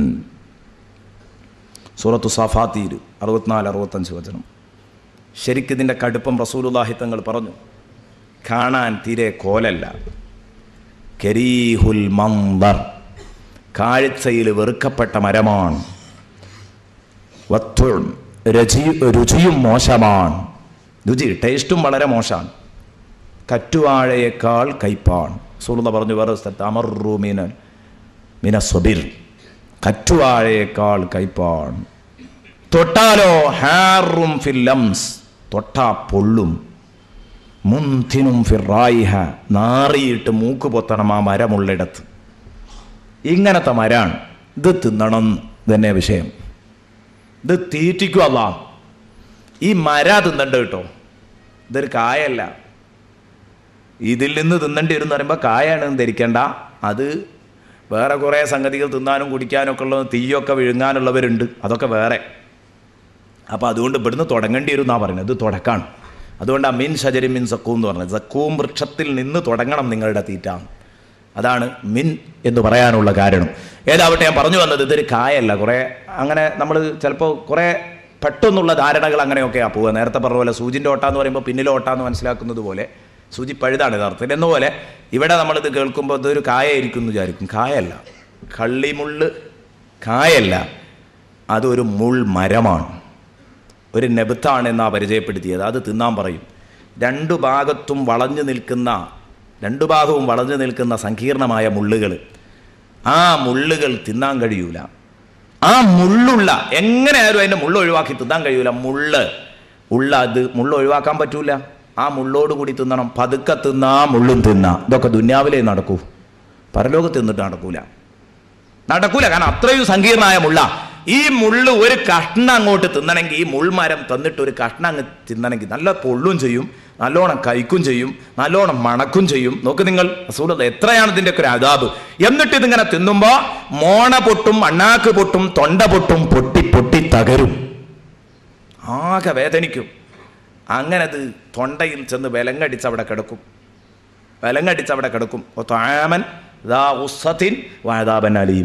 തൊണ്ടയിൽ കെട്ടുന്ന ഭക്ഷണവും വേദനാജനകമായ ശിക്ഷയുണ്ട് എന്ന് പറഞ്ഞ ഇതാണ്. ഈ മുള്ളിൻ കൂടാരം തൊണ്ടയിൽ ചെന്ന് വിലങ്ങടിച്ചവിടെ കിടക്കും. അപ്പം ഇവൻ വാപ്പിളർത്തിയിട്ട് പടച്ചറപ്പിനോട് വെള്ളം ചോദിക്കും. ആ കെട്ടാൻ ഇതേതുവരെ തിന്നണം? ഒരു കഷ്ണം എങ്ങനെയോ കടിച്ചൊപ്പിച്ച് എങ്ങനെയൊക്കെ തിന്നു. പടച്ചോനെ, ഇനി ഈ പറയരുത്, ഞാനൊരു കഷ്ണം എങ്ങനെയൊക്കെ ഒപ്പിച്ച് തിന്നിട്ടുണ്ട്. ഇത് സൂറത്തുൽ വാഖിയയുടെ വചനങ്ങളാ. ഞാനൊരു കഷ്ണം എങ്ങനെയൊക്കെ ഒപ്പിച്ച് തിന്നിട്ടുണ്ട്, ഇനി പറയല്ല എന്ന് പറഞ്ഞാൽ നിൽക്കാൻ കഴിയോ? ഇല്ല. അള്ളാഹു പറയുന്ന നിങ്ങൾ തിന്നേണ്ടി വരുമെന്നല്ല, തിന്ന് നിങ്ങൾ വയറു വീർപ്പിക്കേണ്ടി വരും. ഇതൊക്കെ നമ്മൾ ഇങ്ങനെ പറഞ്ഞാൽ ഇതിൻ്റെ ഗൗരവം ഉൾക്കൊള്ളാൻ കഴിയൂല. മലപ്പുറം ഭാഷയിൽ പറയണം. ഞാനും മലപ്പുറത്തുകാരനാണ്, നിങ്ങളും മലപ്പുറത്തുകാരാണ്. നമുക്ക് മലപ്പുറം ഭാഷയിൽ പറയാം. തിന്നേണ്ടി വരുമെന്നല്ല, പള്ളറച്ച് തിന്നേണ്ടി വരും. അതാണ് ആ പറഞ്ഞതിൻ്റെ അർത്ഥം. പള്ളറച്ച് തിന്നേണ്ടി വരും. പള്ള നിറച്ച് തിന്നേണ്ടി വരും കേട്ടോ കള്ളിമുള്ള്. സുബ്ഹാനല്ലാഹ്, എന്തൊരദാബ്. ഒരു കമ്പ് തന്നെ തിന്ന് തീർക്കാൻ കഴിയാത്തെടുത്ത് പള്ള നിറച്ച് തിന്നണം. അങ്ങനെ തിന്ന് തൊണ്ടയിൽ കെട്ടി അതാ ആ തൊണ്ടയിൽ കെട്ടി വല്ലാതെ വിഷമിച്ചു കൊണ്ടിരിക്കുന്ന സമയത്ത് ഇവൻ അള്ളാഹുവിനോട്, റബ്ബേ ഒരു ഗ്ലാസ് വെള്ളം കിട്ടിയാൽ കൊള്ളാം എന്ന് പറയുമ്പോൾ അള്ളാഹു കൊടുക്കുന്ന വെള്ളമാണ് തൊട്ടടുത്ത ചർച്ച. ഫശാരിബൂന അലൈഹി മിനൽ ഹബീം. ആ ഭക്ഷണത്തിൻ്റെ മുകളിൽ അതിന് ദമ്മിടാൻ, അതിൻ്റെ മുകളിൽ അവന് കുടിക്കാൻ ഈ ചുടുജലം കൊടുക്കും. ഏത്? ഇവരെ ശരീരത്തിൽ നിന്നൊഴുകുന്ന, നേരത്തെ പറഞ്ഞ ആ മൂമിസാത്ത് വ്യഭിചാരികളായ പുരുഷന്മാരുടെയും സ്ത്രീകളുടെയും ഒക്കെ ഫർജിൽ നിന്നൊഴുകുന്ന ആ നദി, അതിങ്ങനെ കോരിയിട്ട് ഇവനിങ്ങനെ കുടിപ്പിക്കും. പടച്ചോനെ, പ്രത്യേകിച്ച് മദ്യപിച്ചവന് കുടിപ്പിക്കുമെന്ന് അന്ന് നമ്മൾ പറഞ്ഞു. അല്ലാത്തവൻ ഈ ചീഞ്ചലം ഇതിങ്ങനെ കോരിക്കൊടുക്കും. ആ ചീഞ്ചലം ഒരു ഗ്ലാസ് അതാ കുടിക്കാൻ വേണ്ടി മുഖത്തോടടുപ്പിക്കുമ്പോൾ മുഖത്ത് നിന്ന് ഈ സാധനത്തിൻ്റെ കടുപ്പം കൊണ്ട്, ഈ വെള്ളത്തിൻ്റെ കടുപ്പം കൊണ്ട് മുഖത്ത് നിന്ന് അതാ മാംസം കുളും കുളും എന്ന് പറഞ്ഞു ഉരുകി ഇങ്ങനെ വീഴും ഇതിലേക്ക്. ആ വെള്ളം കുടിക്കേണ്ടത് എങ്ങനെയാണ്? ഇത്രയും ഓവർ ചൂടുള്ള വെള്ളം കുടിക്കാം. ഓവർ ചൂടുള്ള ഒരു ഗ്ലാസ് വെള്ളം കയ്യിൽ കിട്ടിയാൽ, ഒരു ഗ്ലാസ് ഓവർ ചൂടുള്ള ചായ കയ്യിൽ കിട്ടിയാൽ, ചുടുവെള്ളം കയ്യിൽ കിട്ടിയാൽ, ബസ് വരാനായിട്ടുണ്ട്, ഭാര്യ എടുത്തു തന്നു, ഉമ്മ എടുത്തു തന്നു, മക്കളെടുത്തു തന്നു, എന്നാ നിങ്ങൾ തൽക്കാലം 2 ഊമ്പി അവിടെ വെച്ച് അതാ ഓടുന്നു ബസ് പിടിക്കാൻ. കാരണം ബസ് വരുമ്പോഴേക്ക് ഇത് കുടിച്ചു തീർക്കാൻ കഴിയില്ല. ഇതല്ലേ സാധാരണ ചെയ്യാറുള്ളത്. എന്നാ കേട്ടോ, നല്ല ഓവർ ചൂടുള്ള വെള്ള കയ്യിൽ കിട്ടിയത് എങ്ങനെ കുടിക്കും? ദുനിയാവിൽ നമുക്കത് കുടിക്കണമെങ്കിൽ സാധാരണ ചായ കുടിക്കാൻ ഒരു 1/2 മിനിറ്റ് മതിയെങ്കിൽ ഇതാ ഓവർ ചൂടുള്ളത് കിട്ടിയാൽ 1 മണിക്കൂറെങ്കിലും അങ്ങ് പിടിക്കും. ഇത് പതുക്കെ പതുക്കെ ഊമ്പി അതുപോലെ വായിലേക്ക് പാർന്ന് ഒഴിച്ചതിൻ്റെ ശേഷം വായിലിട്ട് 2 കറക്കൊക്കെ കറക്കിയിട്ട് അവിടെ ഒരു സർക്കുലേഷനൊക്കെ നടന്നിട്ട് പിന്നെ അങ്ങ് പോകുകയാണെങ്കിൽ കുറേയൊക്കെ സ്ട്രോങ് കുറയും. എന്നാൽ ഇങ്ങനെയൊക്കെ അഡ്ജസ്റ്റ് ചെയ്ത് കുടിക്കാമോ? നരകത്തിലെ വെള്ളം അഡ്ജസ്റ്റ് ചെയ്ത് കുടിക്കാമോ? ദുനിയാവിൽ ഊതി ആറ്റി കുടിക്കാം, വേണമെങ്കിൽ ആറ്റി മറ്റൊരു ഗ്ലാസ് എടുത്ത് അടിച്ച് ആറ്റി കുടിക്കാം, പതുക്കെ പതുക്കെ ഓരോ ഊമ്പ് വേണമെങ്കിൽ കുടിക്കാം. നരകത്തിൽ ഇത്രയും ഓവർ ചൂടുള്ള വെള്ളം കയ്യിൽ കിട്ടിയിട്ട് എങ്ങനെ കുടിക്കണം എന്നാ അല്ലാഹ് പറയുന്നത്? പടച്ചോനെ, ഇതാ ഞാൻ പറഞ്ഞത്. എനിക്ക് സൂറത്തുൽ വാഖിയയിൽ ഏറ്റവും കൂടുതൽ ഭയാനകമായി തോന്നിയത് ഈ പ്രയോഗമാണ്. ഫശാരിബൂന ശുർബൽ ഹീം. ദാഹിച്ചു വലഞ്ഞ ഒട്ടകം കുടിക്കും പോലെ കുടിക്കേണ്ടി വരും നിങ്ങൾ. പോത്ത് വെള്ളം കുടിക്കും പോലെ കുടിക്കേണ്ടി വരും നിങ്ങൾ. കുടിപ്പിക്കും ഞാൻ നിങ്ങളെ കൊണ്ട്. പടച്ചറപ്പ് പ്രഖ്യാപിക്കുകയാണ്, പോത്ത് കുടിക്കും പോലെ കുടിപ്പിക്കും ഞാൻ ആ വെള്ളം നിങ്ങളെ കൊണ്ട്. ഒന്ന് ചിന്തിച്ചു നോക്ക്. ഇതെനിക്കും നിങ്ങൾക്കൊക്കെ വരാനുള്ളതാണല്ലോ, എനിക്കും നിങ്ങൾക്കും വരാനുള്ള ഗതിയാണല്ലോ ഇത്. ദാഹിച്ചു വലഞ്ഞ ഒട്ടകം കുടിക്കും പോലെ നരകത്തിലെ വെള്ളം കുടിക്കണമെന്ന് പറഞ്ഞാൽ നമ്മുടെ ഭാഷയിൽ പറയുമ്പോൾ പോത്ത് കുടിക്കും പോലെ കുടിക്കണം. അതിൻ്റെ അർത്ഥം എന്താ? വലിച്ചു കുടിച്ചോളണം, അഡ്ജസ്റ്റ് ചെയ്യാൻ അനുവാദമല്ല. സുഹൃത്തെ, എവിടെ എത്തും നമ്മൾ ചിന്തിക്കണം. നമുക്ക് കൂത്താടണോ? നമുക്ക് നമ്മളുടേതായ ലോകത്ത് തിരിയണോ? സ്വന്തം ചിന്തിച്ചോ? അതൊക്കെ വരാനുള്ളതാണ്. ഇതിലൊക്കെ ഈമാനുള്ളവനാണല്ലോ എൻ്റെ മുന്നിലുള്ള എല്ലാ ചെറുപ്പക്കാരും. എന്നിട്ട് ഇനി നമ്മളെ ജീവിതത്തെക്കുറിച്ചൊക്കെ ഒന്ന് ചിന്തിക്കുക. എങ്ങനെയാണ് ഇപ്പം എൻ്റെ ജീവിതം? ഞാൻ ആര് പറഞ്ഞതാ കേൾക്കുന്നത്? ഞാൻ ആരുടെ കൂടെയാണ് പ്രവർത്തിക്കുന്നത്?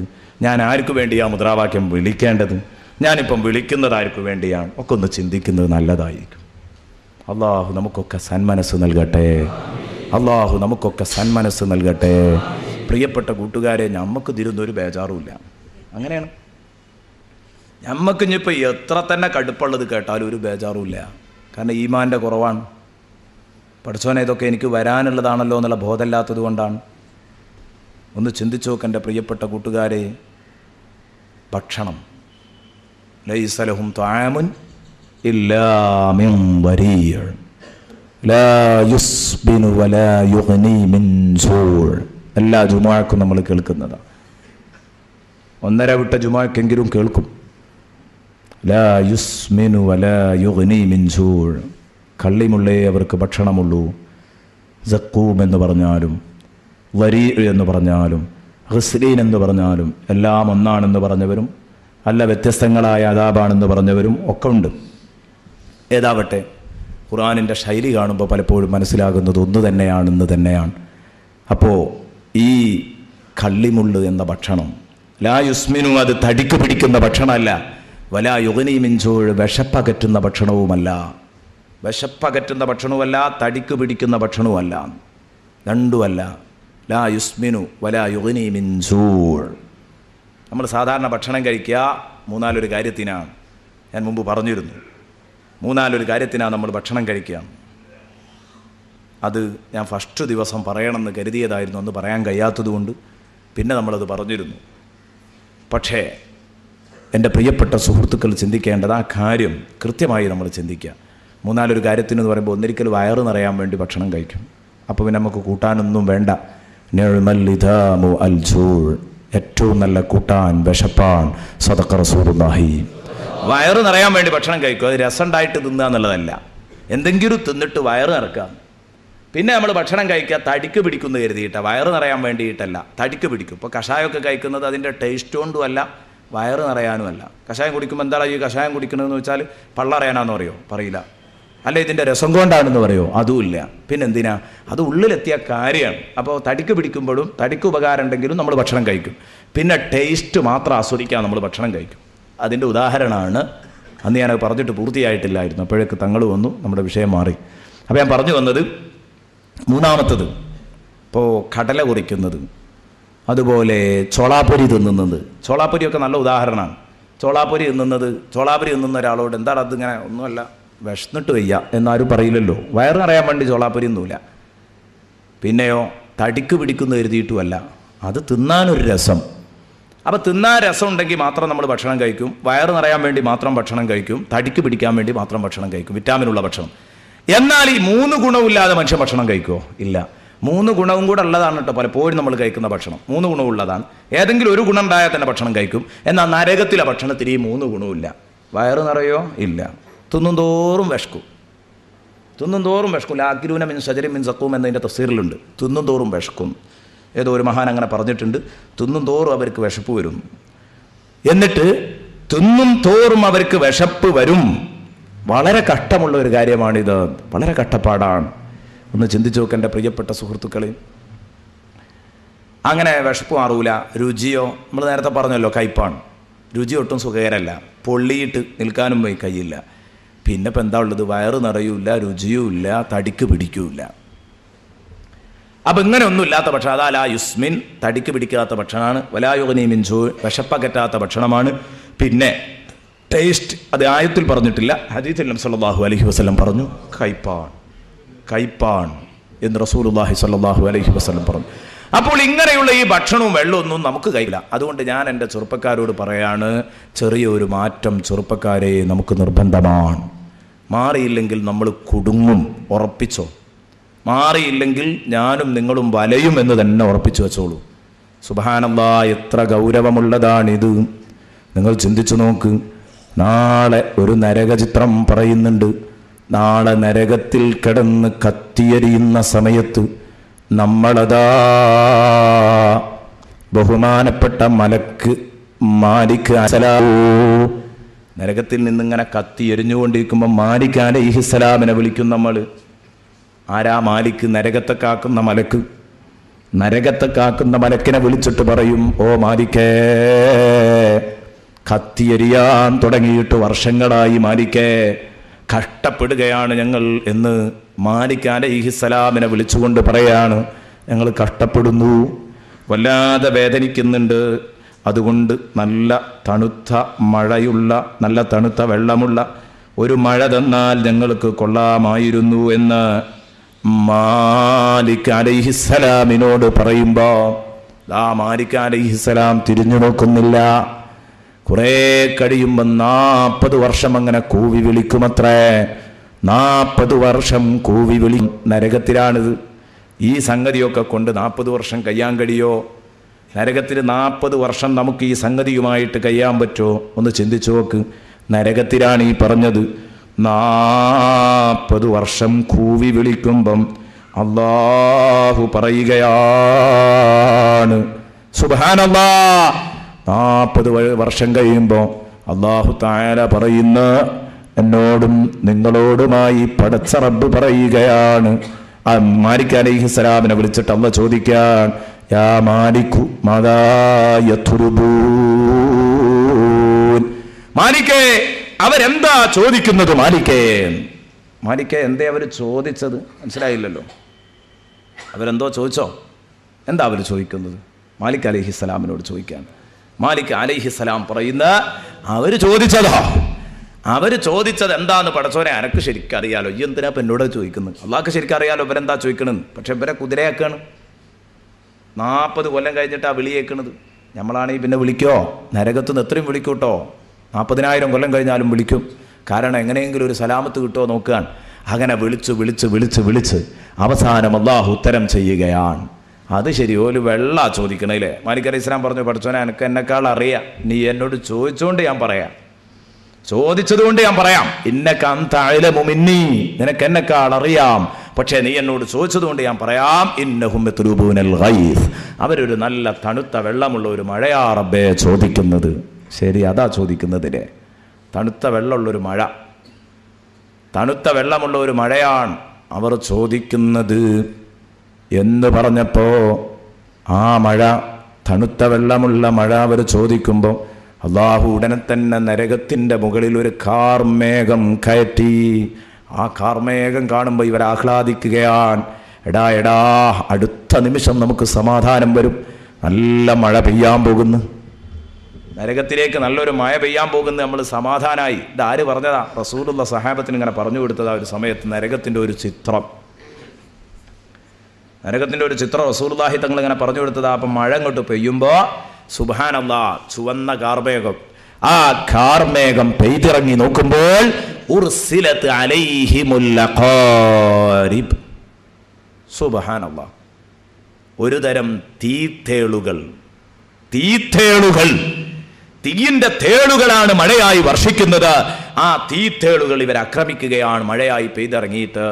ഇവർ പറഞ്ഞു, പഠിച്ചോനെ ഞങ്ങൾ ഇതല്ലായിരുന്നല്ലോ ചോദിച്ചിരുന്നത്, തണുത്ത വെള്ളമുള്ളൊരു മഴ ചോദിച്ചിട്ട് റബ്ബേ നീ തേൾമഴയാണല്ലോ ഞങ്ങൾക്ക് തന്നത്. റബ്ബേ ഞങ്ങളെ ഇനിയും നീ ശിക്ഷിക്കാൻ തന്നെയാണോ തീരുമാനം? ഇതുവരെ തീയിൻ്റെ കടി കൊണ്ടാൽ മതിയായിരുന്നു, ഇപ്പം തേളിൻ്റെ കടിയും കൂടെ ഏൽക്കണം. തീയിൽ കത്തിപ്പോകാത്ത ഒരു തരം തീത്തേളുകൾ, സുബ്ഹാനല്ലാഹ്, അതിൻ്റെ ശക്തമായ മർദ്ദനങ്ങൾ ഏൽക്കണം പാവങ്ങൾ. അപ്പം ആ കൂട്ടത്തിലൊരാൾ പറഞ്ഞു, എടാ നമ്മൾ അള്ളാഹിനോട് ഇങ്ങനെ പൊറുതിയേട് പറഞ്ഞിട്ടായിരിക്കും അള്ളാഹു തആല ഇങ്ങനെയൊക്കെ നമ്മളെ കാട്ടിയത്. ദുനിയാവിൽ നമ്മൾ രക്ഷപ്പെടാതിരിക്കാനുള്ള കാരണം എന്താ? ക്ഷമിക്കാത്തതാ നമ്മളെ കുഴപ്പം. ദുനിയാവിൽ നമ്മൾ രക്ഷപ്പെടാതിരിക്കാനുള്ള കാരണം ഒറ്റ കാരണമാണ്, അത് അങ്ങനെ തന്നെയാണ്. ആൻസർ പെട്ടെന്ന് കണ്ടെത്താൻ ക്ഷമല്ല എന്നുള്ളതാണ് മനുഷ്യൻ രക്ഷപ്പെടാതിരിക്കാനുള്ള കാരണം. ഹറാമ് കാണും, നോക്കാതിരിക്കണമെങ്കിൽ ക്ഷമ വേണം. ഹറാമ് മുന്നിൽ വരും, എടുക്കാതിരിക്കണമെങ്കിൽ ക്ഷമ വേണം. ഹറാമായ സംഗതികൾ കാണാൻ ബന്ധപ്പെടാനുണ്ടാകും, ആ ഹറാമുമായിട്ട് മാറി നിൽക്കണമെങ്കിൽ ക്ഷമ വേണം. നിസ്കാരം മുമ്പിലെത്തുന്നു, അത് നിർവഹിക്കണമെങ്കിൽ ക്ഷമ വേണം. ആരാധനകൾക്ക് ക്ഷമ വേണം. തെറ്റുകുറ്റങ്ങളിൽ നിന്ന് മാറി നിൽക്കണമെങ്കിൽ ക്ഷമ വേണം. ഉമ്മ മരിക്കുമ്പോൾ, ഉപ്പ മരിക്കുമ്പോൾ, ഭാര്യ മരിക്കുമ്പോൾ, മക്കൾ മരിക്കുമ്പോൾ അപകടങ്ങൾ തരണം ചെയ്യണമെങ്കിൽ ക്ഷമ വേണം. ക്ഷമ ഉണ്ടെങ്കിൽ മനുഷ്യൻ മൊത്തം രക്ഷപ്പെടുമായിരുന്നു. ക്ഷമല്ലാത്തത് തന്നെയാണ് കുഴപ്പം. അപ്പോൾ ഇവർ പറഞ്ഞു, ക്ഷമല്ലാത്തത് കൊണ്ടാണ് നമ്മൾ കുടുങ്ങിയത്. അപ്പോൾ നമ്മൾ ഇവിടെ ഒന്ന് ക്ഷമിച്ചു നോക്കുക, അപ്പോൾ അള്ളാഹ്ക്കൊരു കനിവ് തോന്നിയാലോ. നരകത്തുനിന്നാപ്പതേ അവിടെ പോയിട്ട് വയറ് അറിയാനും നന്നാക്കാനും ഒക്കെ ആളുണ്ടാവും. പറഞ്ഞു നോക്കുകയാണ്, നമ്മൾ കുറച്ചൊന്ന് ക്ഷമിച്ചു നോക്കുക, അഥവാ അള്ളാഹ്ക്കൊരു കനിവ് തോന്നിയെങ്കിലോ. അങ്ങനെ ഇരുന്നവർ ക്ഷമിക്കത്രേ. എല്ലാവരും പറയും, ആരും മിണ്ടിപ്പോകരുത്, വായടച്ച് പിടിക്കും, കടിച്ച് പിടിക്കും. അവരുടെ സങ്കടം അവർ കടിച്ച് പിടിക്കുന്നതിൻ്റെ ഇടയിലാണ് വിതുമ്പിപ്പൊട്ടുന്ന സങ്കടം അങ്ങനെ നിയന്ത്രിക്കുകയാണ്. അങ്ങനെ നിയന്ത്രിച്ച് വല്ലാതെ വേദനിക്കുന്നുണ്ട്, കരയണമെന്ന് പൂതിയുണ്ട്, പക്ഷെ കരയാതെ ക്ഷമിച്ചു നോക്കുക. അങ്ങനെ കുറേ നാൾ കഴിയുമ്പോൾ ഒരു മറുപടിയില്ല അള്ളാൻ്റെ അടുത്തുനിന്ന്. അപ്പോൾ അയാൾക്ക് നിയന്ത്രണമാണ് പൊട്ടും. അയാളിങ്ങനെ കടിച്ചു പിടിച്ച് നിൽക്കുകയാണല്ലോ, അമ്പിട്ട് നിൽക്കുകയാണ്. അതിൻ്റെ ഇടയിൽ പെട്ടെന്ന് അയാൾ പറയും, സവാഉൻ അലൈനാ ജസിഉനാ അം സബർനാ. ഇവിടെ നമ്മൾ ക്ഷമിച്ചാലും കണക്കാണ്, പൊറുതിയേട് കാട്ടിയാലും കണക്കാണ്. എന്തെങ്കിലുമൊക്കെ തൊള്ളേ തോന്നി പറഞ്ഞോ, അതെങ്കിലും ഒരു സുഖമാണ് പറഞ്ഞോ. പിന്നെ എല്ലാവരും കൂടെ വിളിച്ച രണ്ടാമത് കൂവാൻ തുടങ്ങി.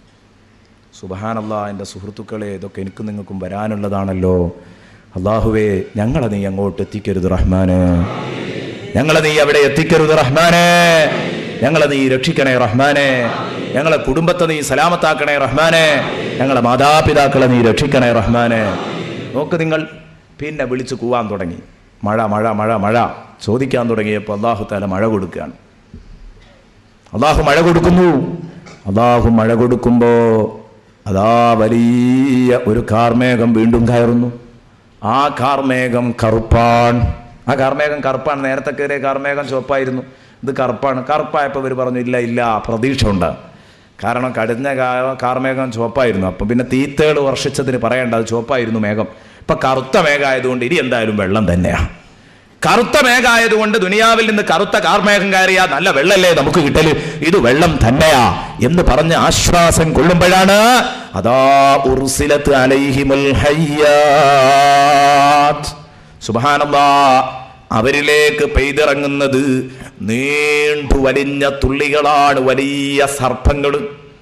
ഇതുവരെ തേളിന്റെ കടിയും തീയിന്റെ കടിയും അനുഭവിച്ചാൽ മതി, ഇനി സർപ്പത്തിന്റെ കടിയും കൂടെ അനുഭവിച്ചേ പറ്റൂ. തീയിൽ കത്തിപ്പോകാത്ത ഒരു തരം സർപ്പങ്ങൾ. അപ്പൊ ഇവർ മാലിക്കിനെ വിളിച്ചിട്ട് ചോദിക്കും, അല്ല മാലിക്കേ, എന്താ അപ്പൊ റബ്ബിന്റെ തീരുമാനം? ഞങ്ങളെ ഇക്കോലത്തിൽ കഷ്ടപ്പെടുത്താൻ തന്നെയാണോ? മാലിക്ക് പറയുന്ന, എടാ ക്ഷമിക്കലും ക്ഷമിക്കാതിരിക്കലും ഒക്കെ അതൊക്കെ ദുനിയാവെന്ന് നോക്കണം. ഇവിടെ വന്ന് തരികിട കാണിച്ചിട്ട് കാര്യമില്ല. ദുനിയാവെന്ന് വയത് പറഞ്ഞപ്പോൾ നിങ്ങൾ നിഷേധിച്ചല്ലേ, ക്ലാസ് കേട്ടപ്പോൾ നിങ്ങൾ പരിഹസിച്ചല്ലേ, എൻ്റെ അള്ളാഹുവിൻ്റെ സന്ദേശങ്ങൾ കേട്ടപ്പോൾ നിങ്ങൾ ധിക്കരിച്ചല്ലേ, അവഗണിച്ചല്ലേ, ഖുർആനിനോട് അലംഭാവം കാണിച്ചല്ലേ. ഇൻഷാ അല്ലാഹ് ഒരു ദിവസത്തെ വിഷയം അതായിരിക്കും, വിശുദ്ധ ഖുർആനും വിശുദ്ധ ഗ്രന്ഥത്തോടുള്ള അലംഭാവം. അഫബിഹാദൽ ഹദീസി അൻതും മുദ്ഹിനൂൻ. ഇൻഷാ അല്ലാഹ് അത് പിന്നീട് വരും. അപ്പം ഞാൻ പറഞ്ഞു വന്നത്, നിങ്ങൾ ഖുർആനിനോട് അലംഭാവം കാണിച്ചല്ലേ, അതിനെ അവഗണിച്ചല്ലേ. എന്നാൽ മാലിക് അലൈഹി ഇസ്ലാം പറഞ്ഞു, മക്കളെ ഒന്നും കരുതണ്ട, അവിടെ കിടന്നോ, അവിടെ കിടന്നോ. കിടന്നാ പോരാ, ഒരു കാര്യം ഞാൻ പ്രഖ്യാപിക്കാം, ഒരു കാര്യം ഞാൻ നിങ്ങളോട് പറഞ്ഞു തരാം. അതെന്താ? മക്കളെ, ലൻ നസീദകും ഇല്ലാ അദാബാ. ഇവിടെ നിങ്ങൾക്ക് അദാബ് ഉള്ളതിലും കുറച്ചും കൂടെ ഏറ്റിത്തരാനല്ലാതെ കുറക്കാനുള്ള പ്ലാൻ ഇല്ല. അതിപ്പോൾ തന്നെയാണ് പറഞ്ഞേക്കാം. ഒരു സഹാബി പറഞ്ഞു, ഏറ്റവും കൂടുതൽ ഓർത്തുകൂടാത്തത് അതാണ്. അങ്ങനെയൊക്കെ അനുഭവിക്കുമ്പോൾ ഇനി പറയാം, ഇനിയും കൂട്ടിത്തരാൻ തന്നെയാണ് ആ തീരുമാനം. അത് വല്ലാത്തൊരു വാക്കാണ്. ഒന്ന് ചിന്തിച്ചു നോക്ക് നിങ്ങൾ. ഈ നരകത്തിലാണ് എൻ്റെ പ്രിയപ്പെട്ട കൂട്ടുകാർ എനിക്കും നിങ്ങൾക്കും കടക്കേണ്ടതെങ്കിൽ ഞാനും നിങ്ങളും ഒരിക്കലും ഈ വിഷയത്തിൽ എൻ്റെ പ്രിയപ്പെട്ട സഹോദരന്മാർ ചിന്തിക്കണം.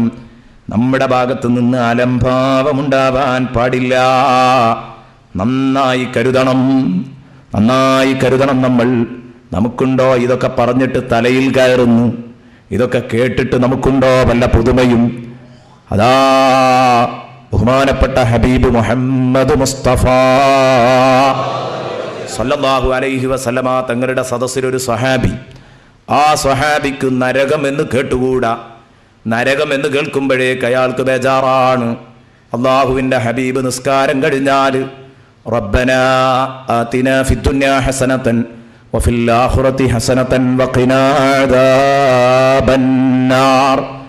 പഠിച്ചവനെ, നരകശിക്ഷയെ തൊട്ട് ഞങ്ങളെ നീ കാക്കണം, ദുനിയാവിലും ആഖിറത്തിലും ഹസനത്ത് നൽകണം, നരകശിക്ഷയെ തൊട്ട് ഞങ്ങളെ നീ കാക്കണം എന്ന പ്രാർത്ഥന നിർവഹിക്കുന്നുവെന്ന കാരണം കൊണ്ട് അത് കേൾക്കാൻ കഴിയാതെ പ്രയാസപ്പെടുന്ന ഒരു അൻസാരി സഹോദരൻ, മദീനത്തുകാരനാണ്, നാട്ടുകാരനായ പ്രവർത്തകനാണ്.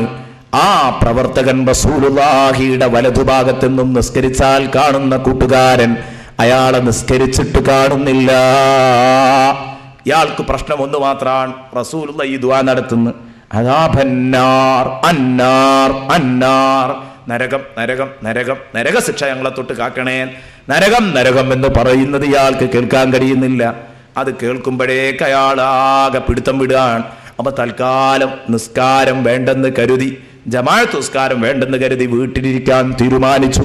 നബിതങ്ങൾ നിസ്കരിച്ചു കഴിഞ്ഞപ്പോൾ ഒരു ദിവസം ശ്രദ്ധിച്ചു. നബിതങ്ങൾ ചോദിച്ചു, എൻ്റെ വലതുഭാഗത്ത് കാണുന്ന കൂട്ടുകാരനെവിടെ?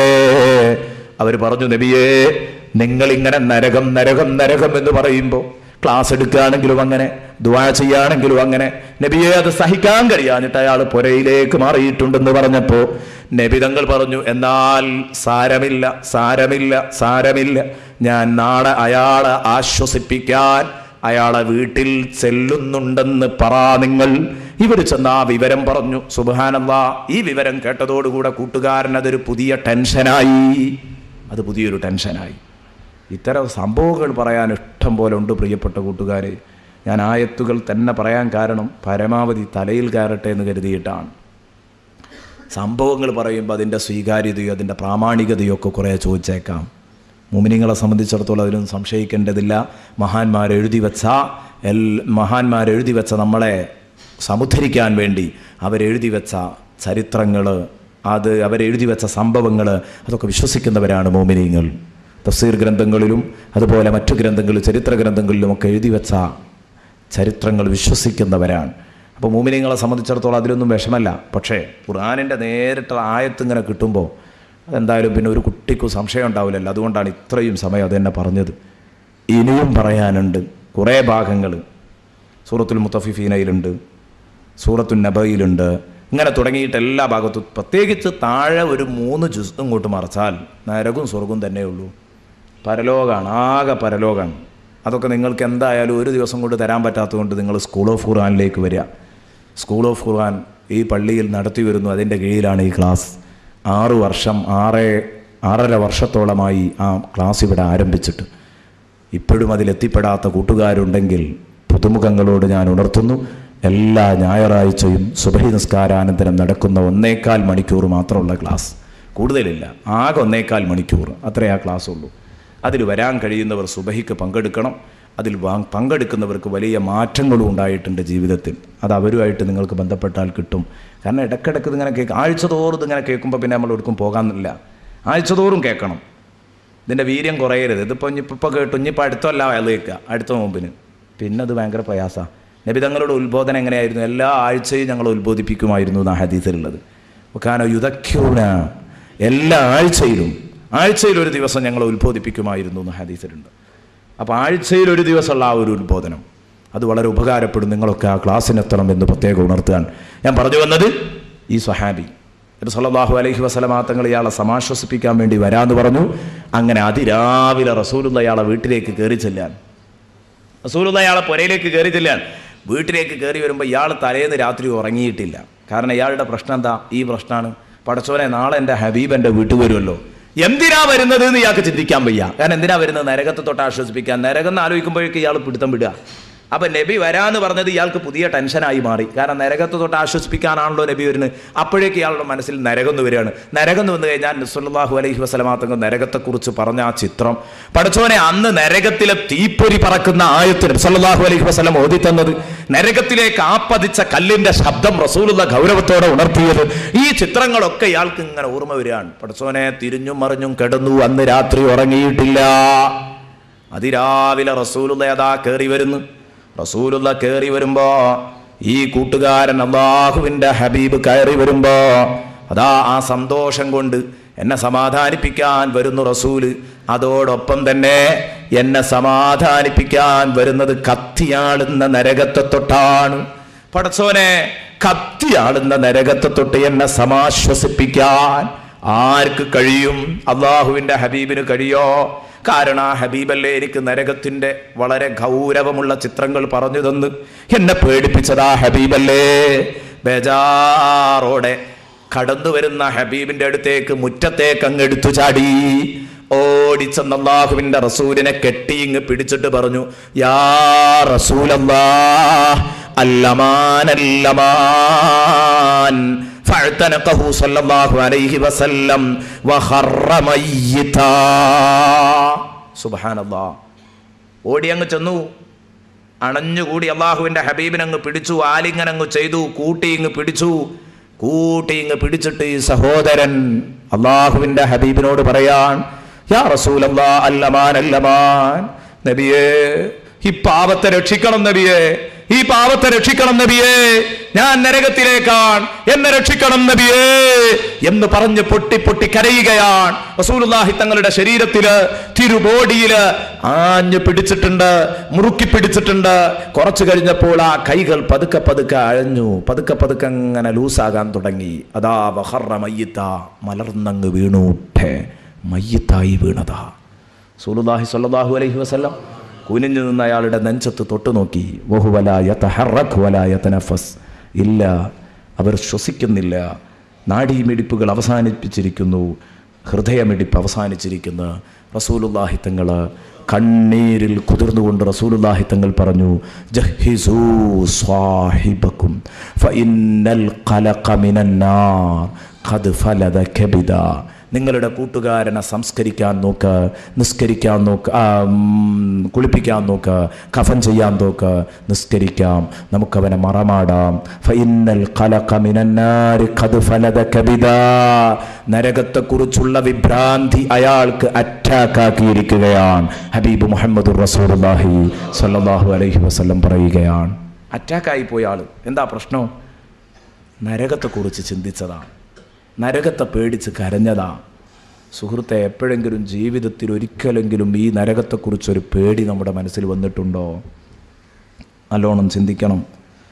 റഹ്മുറാഹിമായ റബ്ബേ, സാധുക്കളായ ഞങ്ങൾ ഇത്രയും ദിവസം ഈ പള്ളിയിൽ ഇവിടെ ഒരുമിച്ച് കൂടി റബ്ബേ, പൊള്ളുന്ന ചർച്ചയാണ് ഞങ്ങൾ ഇന്ന് ചെയ്തത്. അല്ലാ, ഇതൊരിക്കലും സഹിക്കാൻ കഴിയുന്നവരല്ല ഞങ്ങൾ, ഒരിക്കലും ഇത് സഹിക്കാനും ഓർക്കാനും കഴിയുന്നവരല്ല. റബ്ബേ, ഞങ്ങളെ നീ സലാമത്താക്കണം റഹ്മാനേ, ഞങ്ങളെ നീ സലാമത്താക്കണം റഹ്മാനേ, ഞങ്ങളെ നീ സലാമത്താക്കണം റഹ്മാനേ, ഞങ്ങളെ നീ സലാമത്താക്കണം റഹ്മാനേ. പഠിച്ചവനെ റഹ്മാനായ റബ്ബേ, ഞങ്ങളുടെ മാതാപിതാക്കൾ ഖബറിലാണ്, ഞങ്ങളുടെ ഭാര്യ സന്താനങ്ങൾ ഖബറിലുള്ളവരുണ്ട്, ഞങ്ങളുടെ മക്കൾ ഖബറിലുള്ളവരുണ്ട്.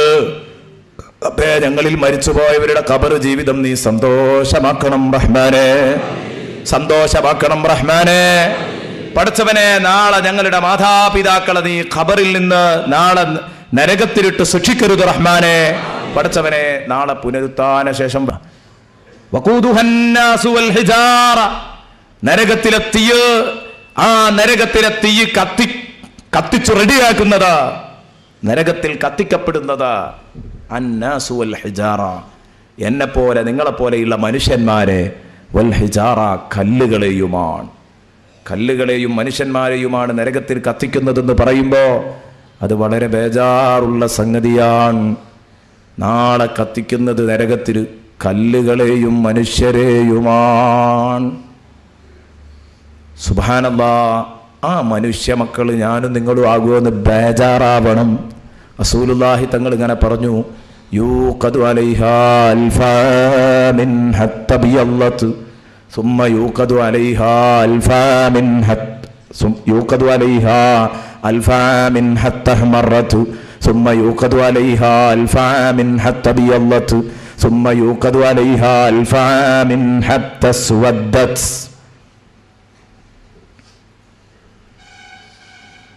നരകത്തിലെ തീയ് കത്തിച്ച് 1000 കൊല്ലം കത്തിക്കുമ്പോൾ നരകത്തിലെ തീയ് ചുവന്ന് തുടുത്തു നിൽക്കും. സദഖ റസൂലുള്ളാഹി. പിന്നെയും 1000 കൊല്ലം കത്തിക്കുമ്പം വെളുത്തുരുണ്ട് നിൽക്കും. സദഖ റസൂലുള്ളാഹി. പിന്നെയും 1000 കൊല്ലം കത്തിക്കുമ്പോൾ നരകത്തിലെ തീയ് കറുകറുന്നനെ കറുത്ത കരിക്കട്ട പോലെ കറുത്തിരിക്കും. സദഖ റസൂലുള്ളാഹി. ഇമാം റാസി ഈ തഫ്സീർ എടുത്തത് കാണാം, ഈ ഹദീസ് തൻ്റെ തഫ്സീറിൽ എടുത്ത് ഉദ്ധരിക്കുന്നത് കാണാം. നബി സല്ലല്ലാഹു അലൈഹി വസല്ലം പറഞ്ഞതാണ്. അത് സംബന്ധമായൊരു മറ്റൊരു സംഭവവും കൂടെ കാണാം വേറെ സിയറിൻ്റെ കിതാബുകളിൽ. റസൂലുള്ളാഹി തങ്ങൾ ഈ സംഭവം ഇങ്ങനെ റസൂലുള്ളാഹി തങ്ങൾ ഇങ്ങനെ പറഞ്ഞു കൊടുക്കുമ്പോൾ, നരകത്തിൻ്റെ ചൂട് ഇത്രയും ഗൗരവമാണെന്ന് പറഞ്ഞു കൊടുക്കുമ്പോൾ അതൊക്കെ നിങ്ങൾ ചിന്തിക്കണം. ആ പറഞ്ഞതൊക്കെ ശരിക്കും ബോധ്യപ്പെടണം. ആദ്യം കത്തിക്കുമ്പോൾ ചുവപ്പ്, നമുക്ക് അത്ഭുതമൊന്നുമില്ല, നമ്മൾ കാണുന്ന തീയ് ഒരു ചുവപ്പ് കളറാണ്, ഒരു മഞ്ഞ കളറാണ്. എന്നാൽ അവിടെ നിന്ന് വിട്ടാൽ പിന്നെ വെളുപ്പാണ്. ഈ കാണുന്നത് പ്രകാശം, ഇത് തീയല്ല, ഇത് പ്രകാശമാണ്, ബൾബിൻ്റെ ലൈറ്റാണ്. പ്രകാശവും തീയും രണ്ടാ. ഇതിങ്ങനെ കത്തി ആളുകയാണെങ്കിൽ അത് എത്രയേ ഉണ്ടാവുള്ളൂ, ചുവപ്പ് കളറേ ഉണ്ടാവുള്ളൂ. എന്നാൽ കത്തിയാളുന്ന തീയ്, നമ്മൾ നേരത്തെ പറഞ്ഞ കൊട്ടാരത്തിൻ്റെ വലുപ്പമുള്ള ഉയരമുള്ള ഒട്ടകത്തിൻ്റെ വലുപ്പമുള്ള തീപ്പൊരികൾ എറിയുന്ന ആ നരകം, കത്തിയാളുന്ന നരകം, അതിങ്ങനെ വെളുത്തുരുണ്ട് നിൽക്കുക. കത്തിയാളുന്ന തീജ്വാല അതാണ് വെളുത്ത് ഇതേ കളറിൽ ഇങ്ങനെ നിൽക്കുക. അത് ചൂട് കൂടുമ്പോൾ അങ്ങനെയാണ്. നമുക്കിപ്പോൾ അത് ബോധ്യപ്പെട്ടു. എന്തുകൊണ്ട്? നമ്മളിപ്പോൾ കണ്ടു വന്നില്ലേ, നമ്മളൊക്കെ ഇന്നിപ്പോൾ കാണാൻ തുടങ്ങി. കാരണം നല്ല സ്ട്രോങ് ഉള്ള തീ, നമ്മൾ അടുപ്പത്തെ തീയിൻ്റെ കാര്യമല്ല, കുറച്ചൊരു കളറ് കൂടുതലുണ്ട്. ഇത്രയാണ്ട് ആയിട്ടില്ലെങ്കിലും ആകും. സ്ട്രോങ് കൂടിയാൽ അങ്ങോട്ടാ വരിക എന്ന് ഉറപ്പാണ്. കാരണം വെള്ള കളറാണ് സ്ട്രോങ് ഉള്ള തീ. വെൽഡിങ് സെൻറ്ററിൽ നിന്നൊക്കെ പൊങ്ങുന്ന തീപ്പൊരികൾ, തീ ശ്രദ്ധിച്ചാൽ നമുക്ക് കാണാൻ കഴിയും. നമ്മുടെ അടുപ്പിൽ നിന്ന് പൊങ്ങണ ആവില്ല, കുറച്ചുകൂടി സ്ട്രോങ് ഉണ്ടാകുമ്പോൾ നല്ല കളറുണ്ടാവും. എന്നാൽ അതൊക്കെ നമുക്ക് ഉൾക്കൊള്ളാം. സ്വഹാബത്തിന് അതിൻ്റെ ആകെ ബേജാറാകും. അത് കഴിഞ്ഞിട്ട് റസൂലുള്ള പറയാ പിന്നെ 1000 കൊല്ലം 3000 കൊല്ലം ഇതങ്ങോട്ട് പാളി അങ്ങ് കത്തുമ്പോൾ നല്ലോണം ആഴത്തിലും നീളത്തിലും അത് ശരിക്ക് കത്തിപ്പാളുമ്പോൾ ആ നരകത്തിലെ തീ സുബ്ഹാനല്ലാഹ് 3000 കൊല്ലം കഴിയുമ്പോൾ കരിക്കട്ട പോലെ കറുത്തിരിക്കും. ഫഹിയ സൗദാഉ മുദ്ലിമ ലാ യുത്ഫഉ ലഹീബുഹ, കൂരിരുട്ടുള്ള കാളരാത്രിയെപ്പോലെ കറുത്തിരിക്കും. സുബ്ഹാനല്ലാഹ്, അതിൻ്റെ തീജ്വാലകൾ അണക്കപ്പെടുന്നില്ല. കെട്ട കരിക്കണലല്ല ചർച്ച, ഈ കത്തിപ്പൊങ്ങുന്ന തുള്ളിച്ചാടുന്ന തീജ്വാല തന്നെയാണ് ഈ പറഞ്ഞത്. കറുപ്പ് കറുപ്പ് കറുപ്പ് കറുകറുന്നനെ കറുത്തിട്ട്. അപ്പോൾ എത്ര ഉണ്ടാകും ആ തീയിൻ്റെ ചൂട്?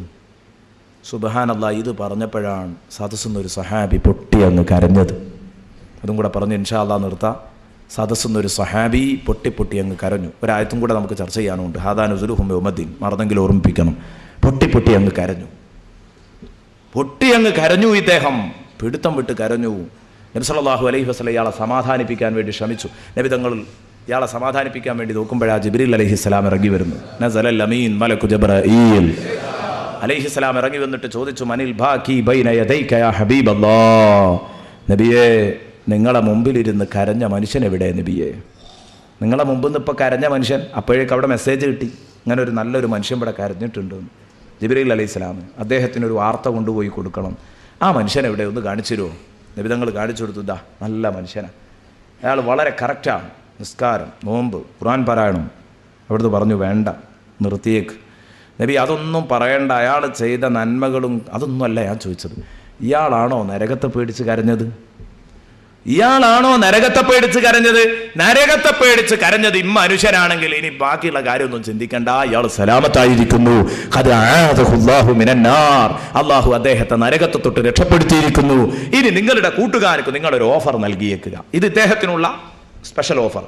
ഇനി നിങ്ങളെ കൂട്ടുകാർക്ക് ലാ തജ്രി ഐനു അബ്ദിൻ മിൻ ഖശിയതി ഇല്ലാ അക്സർതു ലഹ്കഹാ ഫിൽ ജന്ന, എന്നെ ഓർത്ത് എന്നെ ഭയന്ന് ഏതെങ്കിലും ഒരു അടിമയുടെ കണ്ണ് ഒലിക്കുകയാണെങ്കിൽ അവന് ഞാൻ സ്വർഗത്തിൽ അവൻ്റെ കണ്ണിന് കൂടുതൽ ചിരിക്കാനും എന്ന് പറഞ്ഞാൽ സന്തോഷിക്കാൻ ഞാൻ അവസരം നൽകും എന്ന് പറഞ്ഞേക്കുക. നോക്കുങ്ങൾ, ഇന്ന് ഈ സംഭവം ഇവിടെ പറഞ്ഞപ്പോൾ നിങ്ങളൊക്കെ കരഞ്ഞു. ഒരുപാട് ആളുകളുടെ കണ്ണിൽ നിന്ന് കണ്ണുനീർ വന്നു. രക്ഷപ്പെട്ടു. അല്ലാഹു നമ്മുടെ കണ്ണുനീർ സ്വീകരിക്കട്ടെ.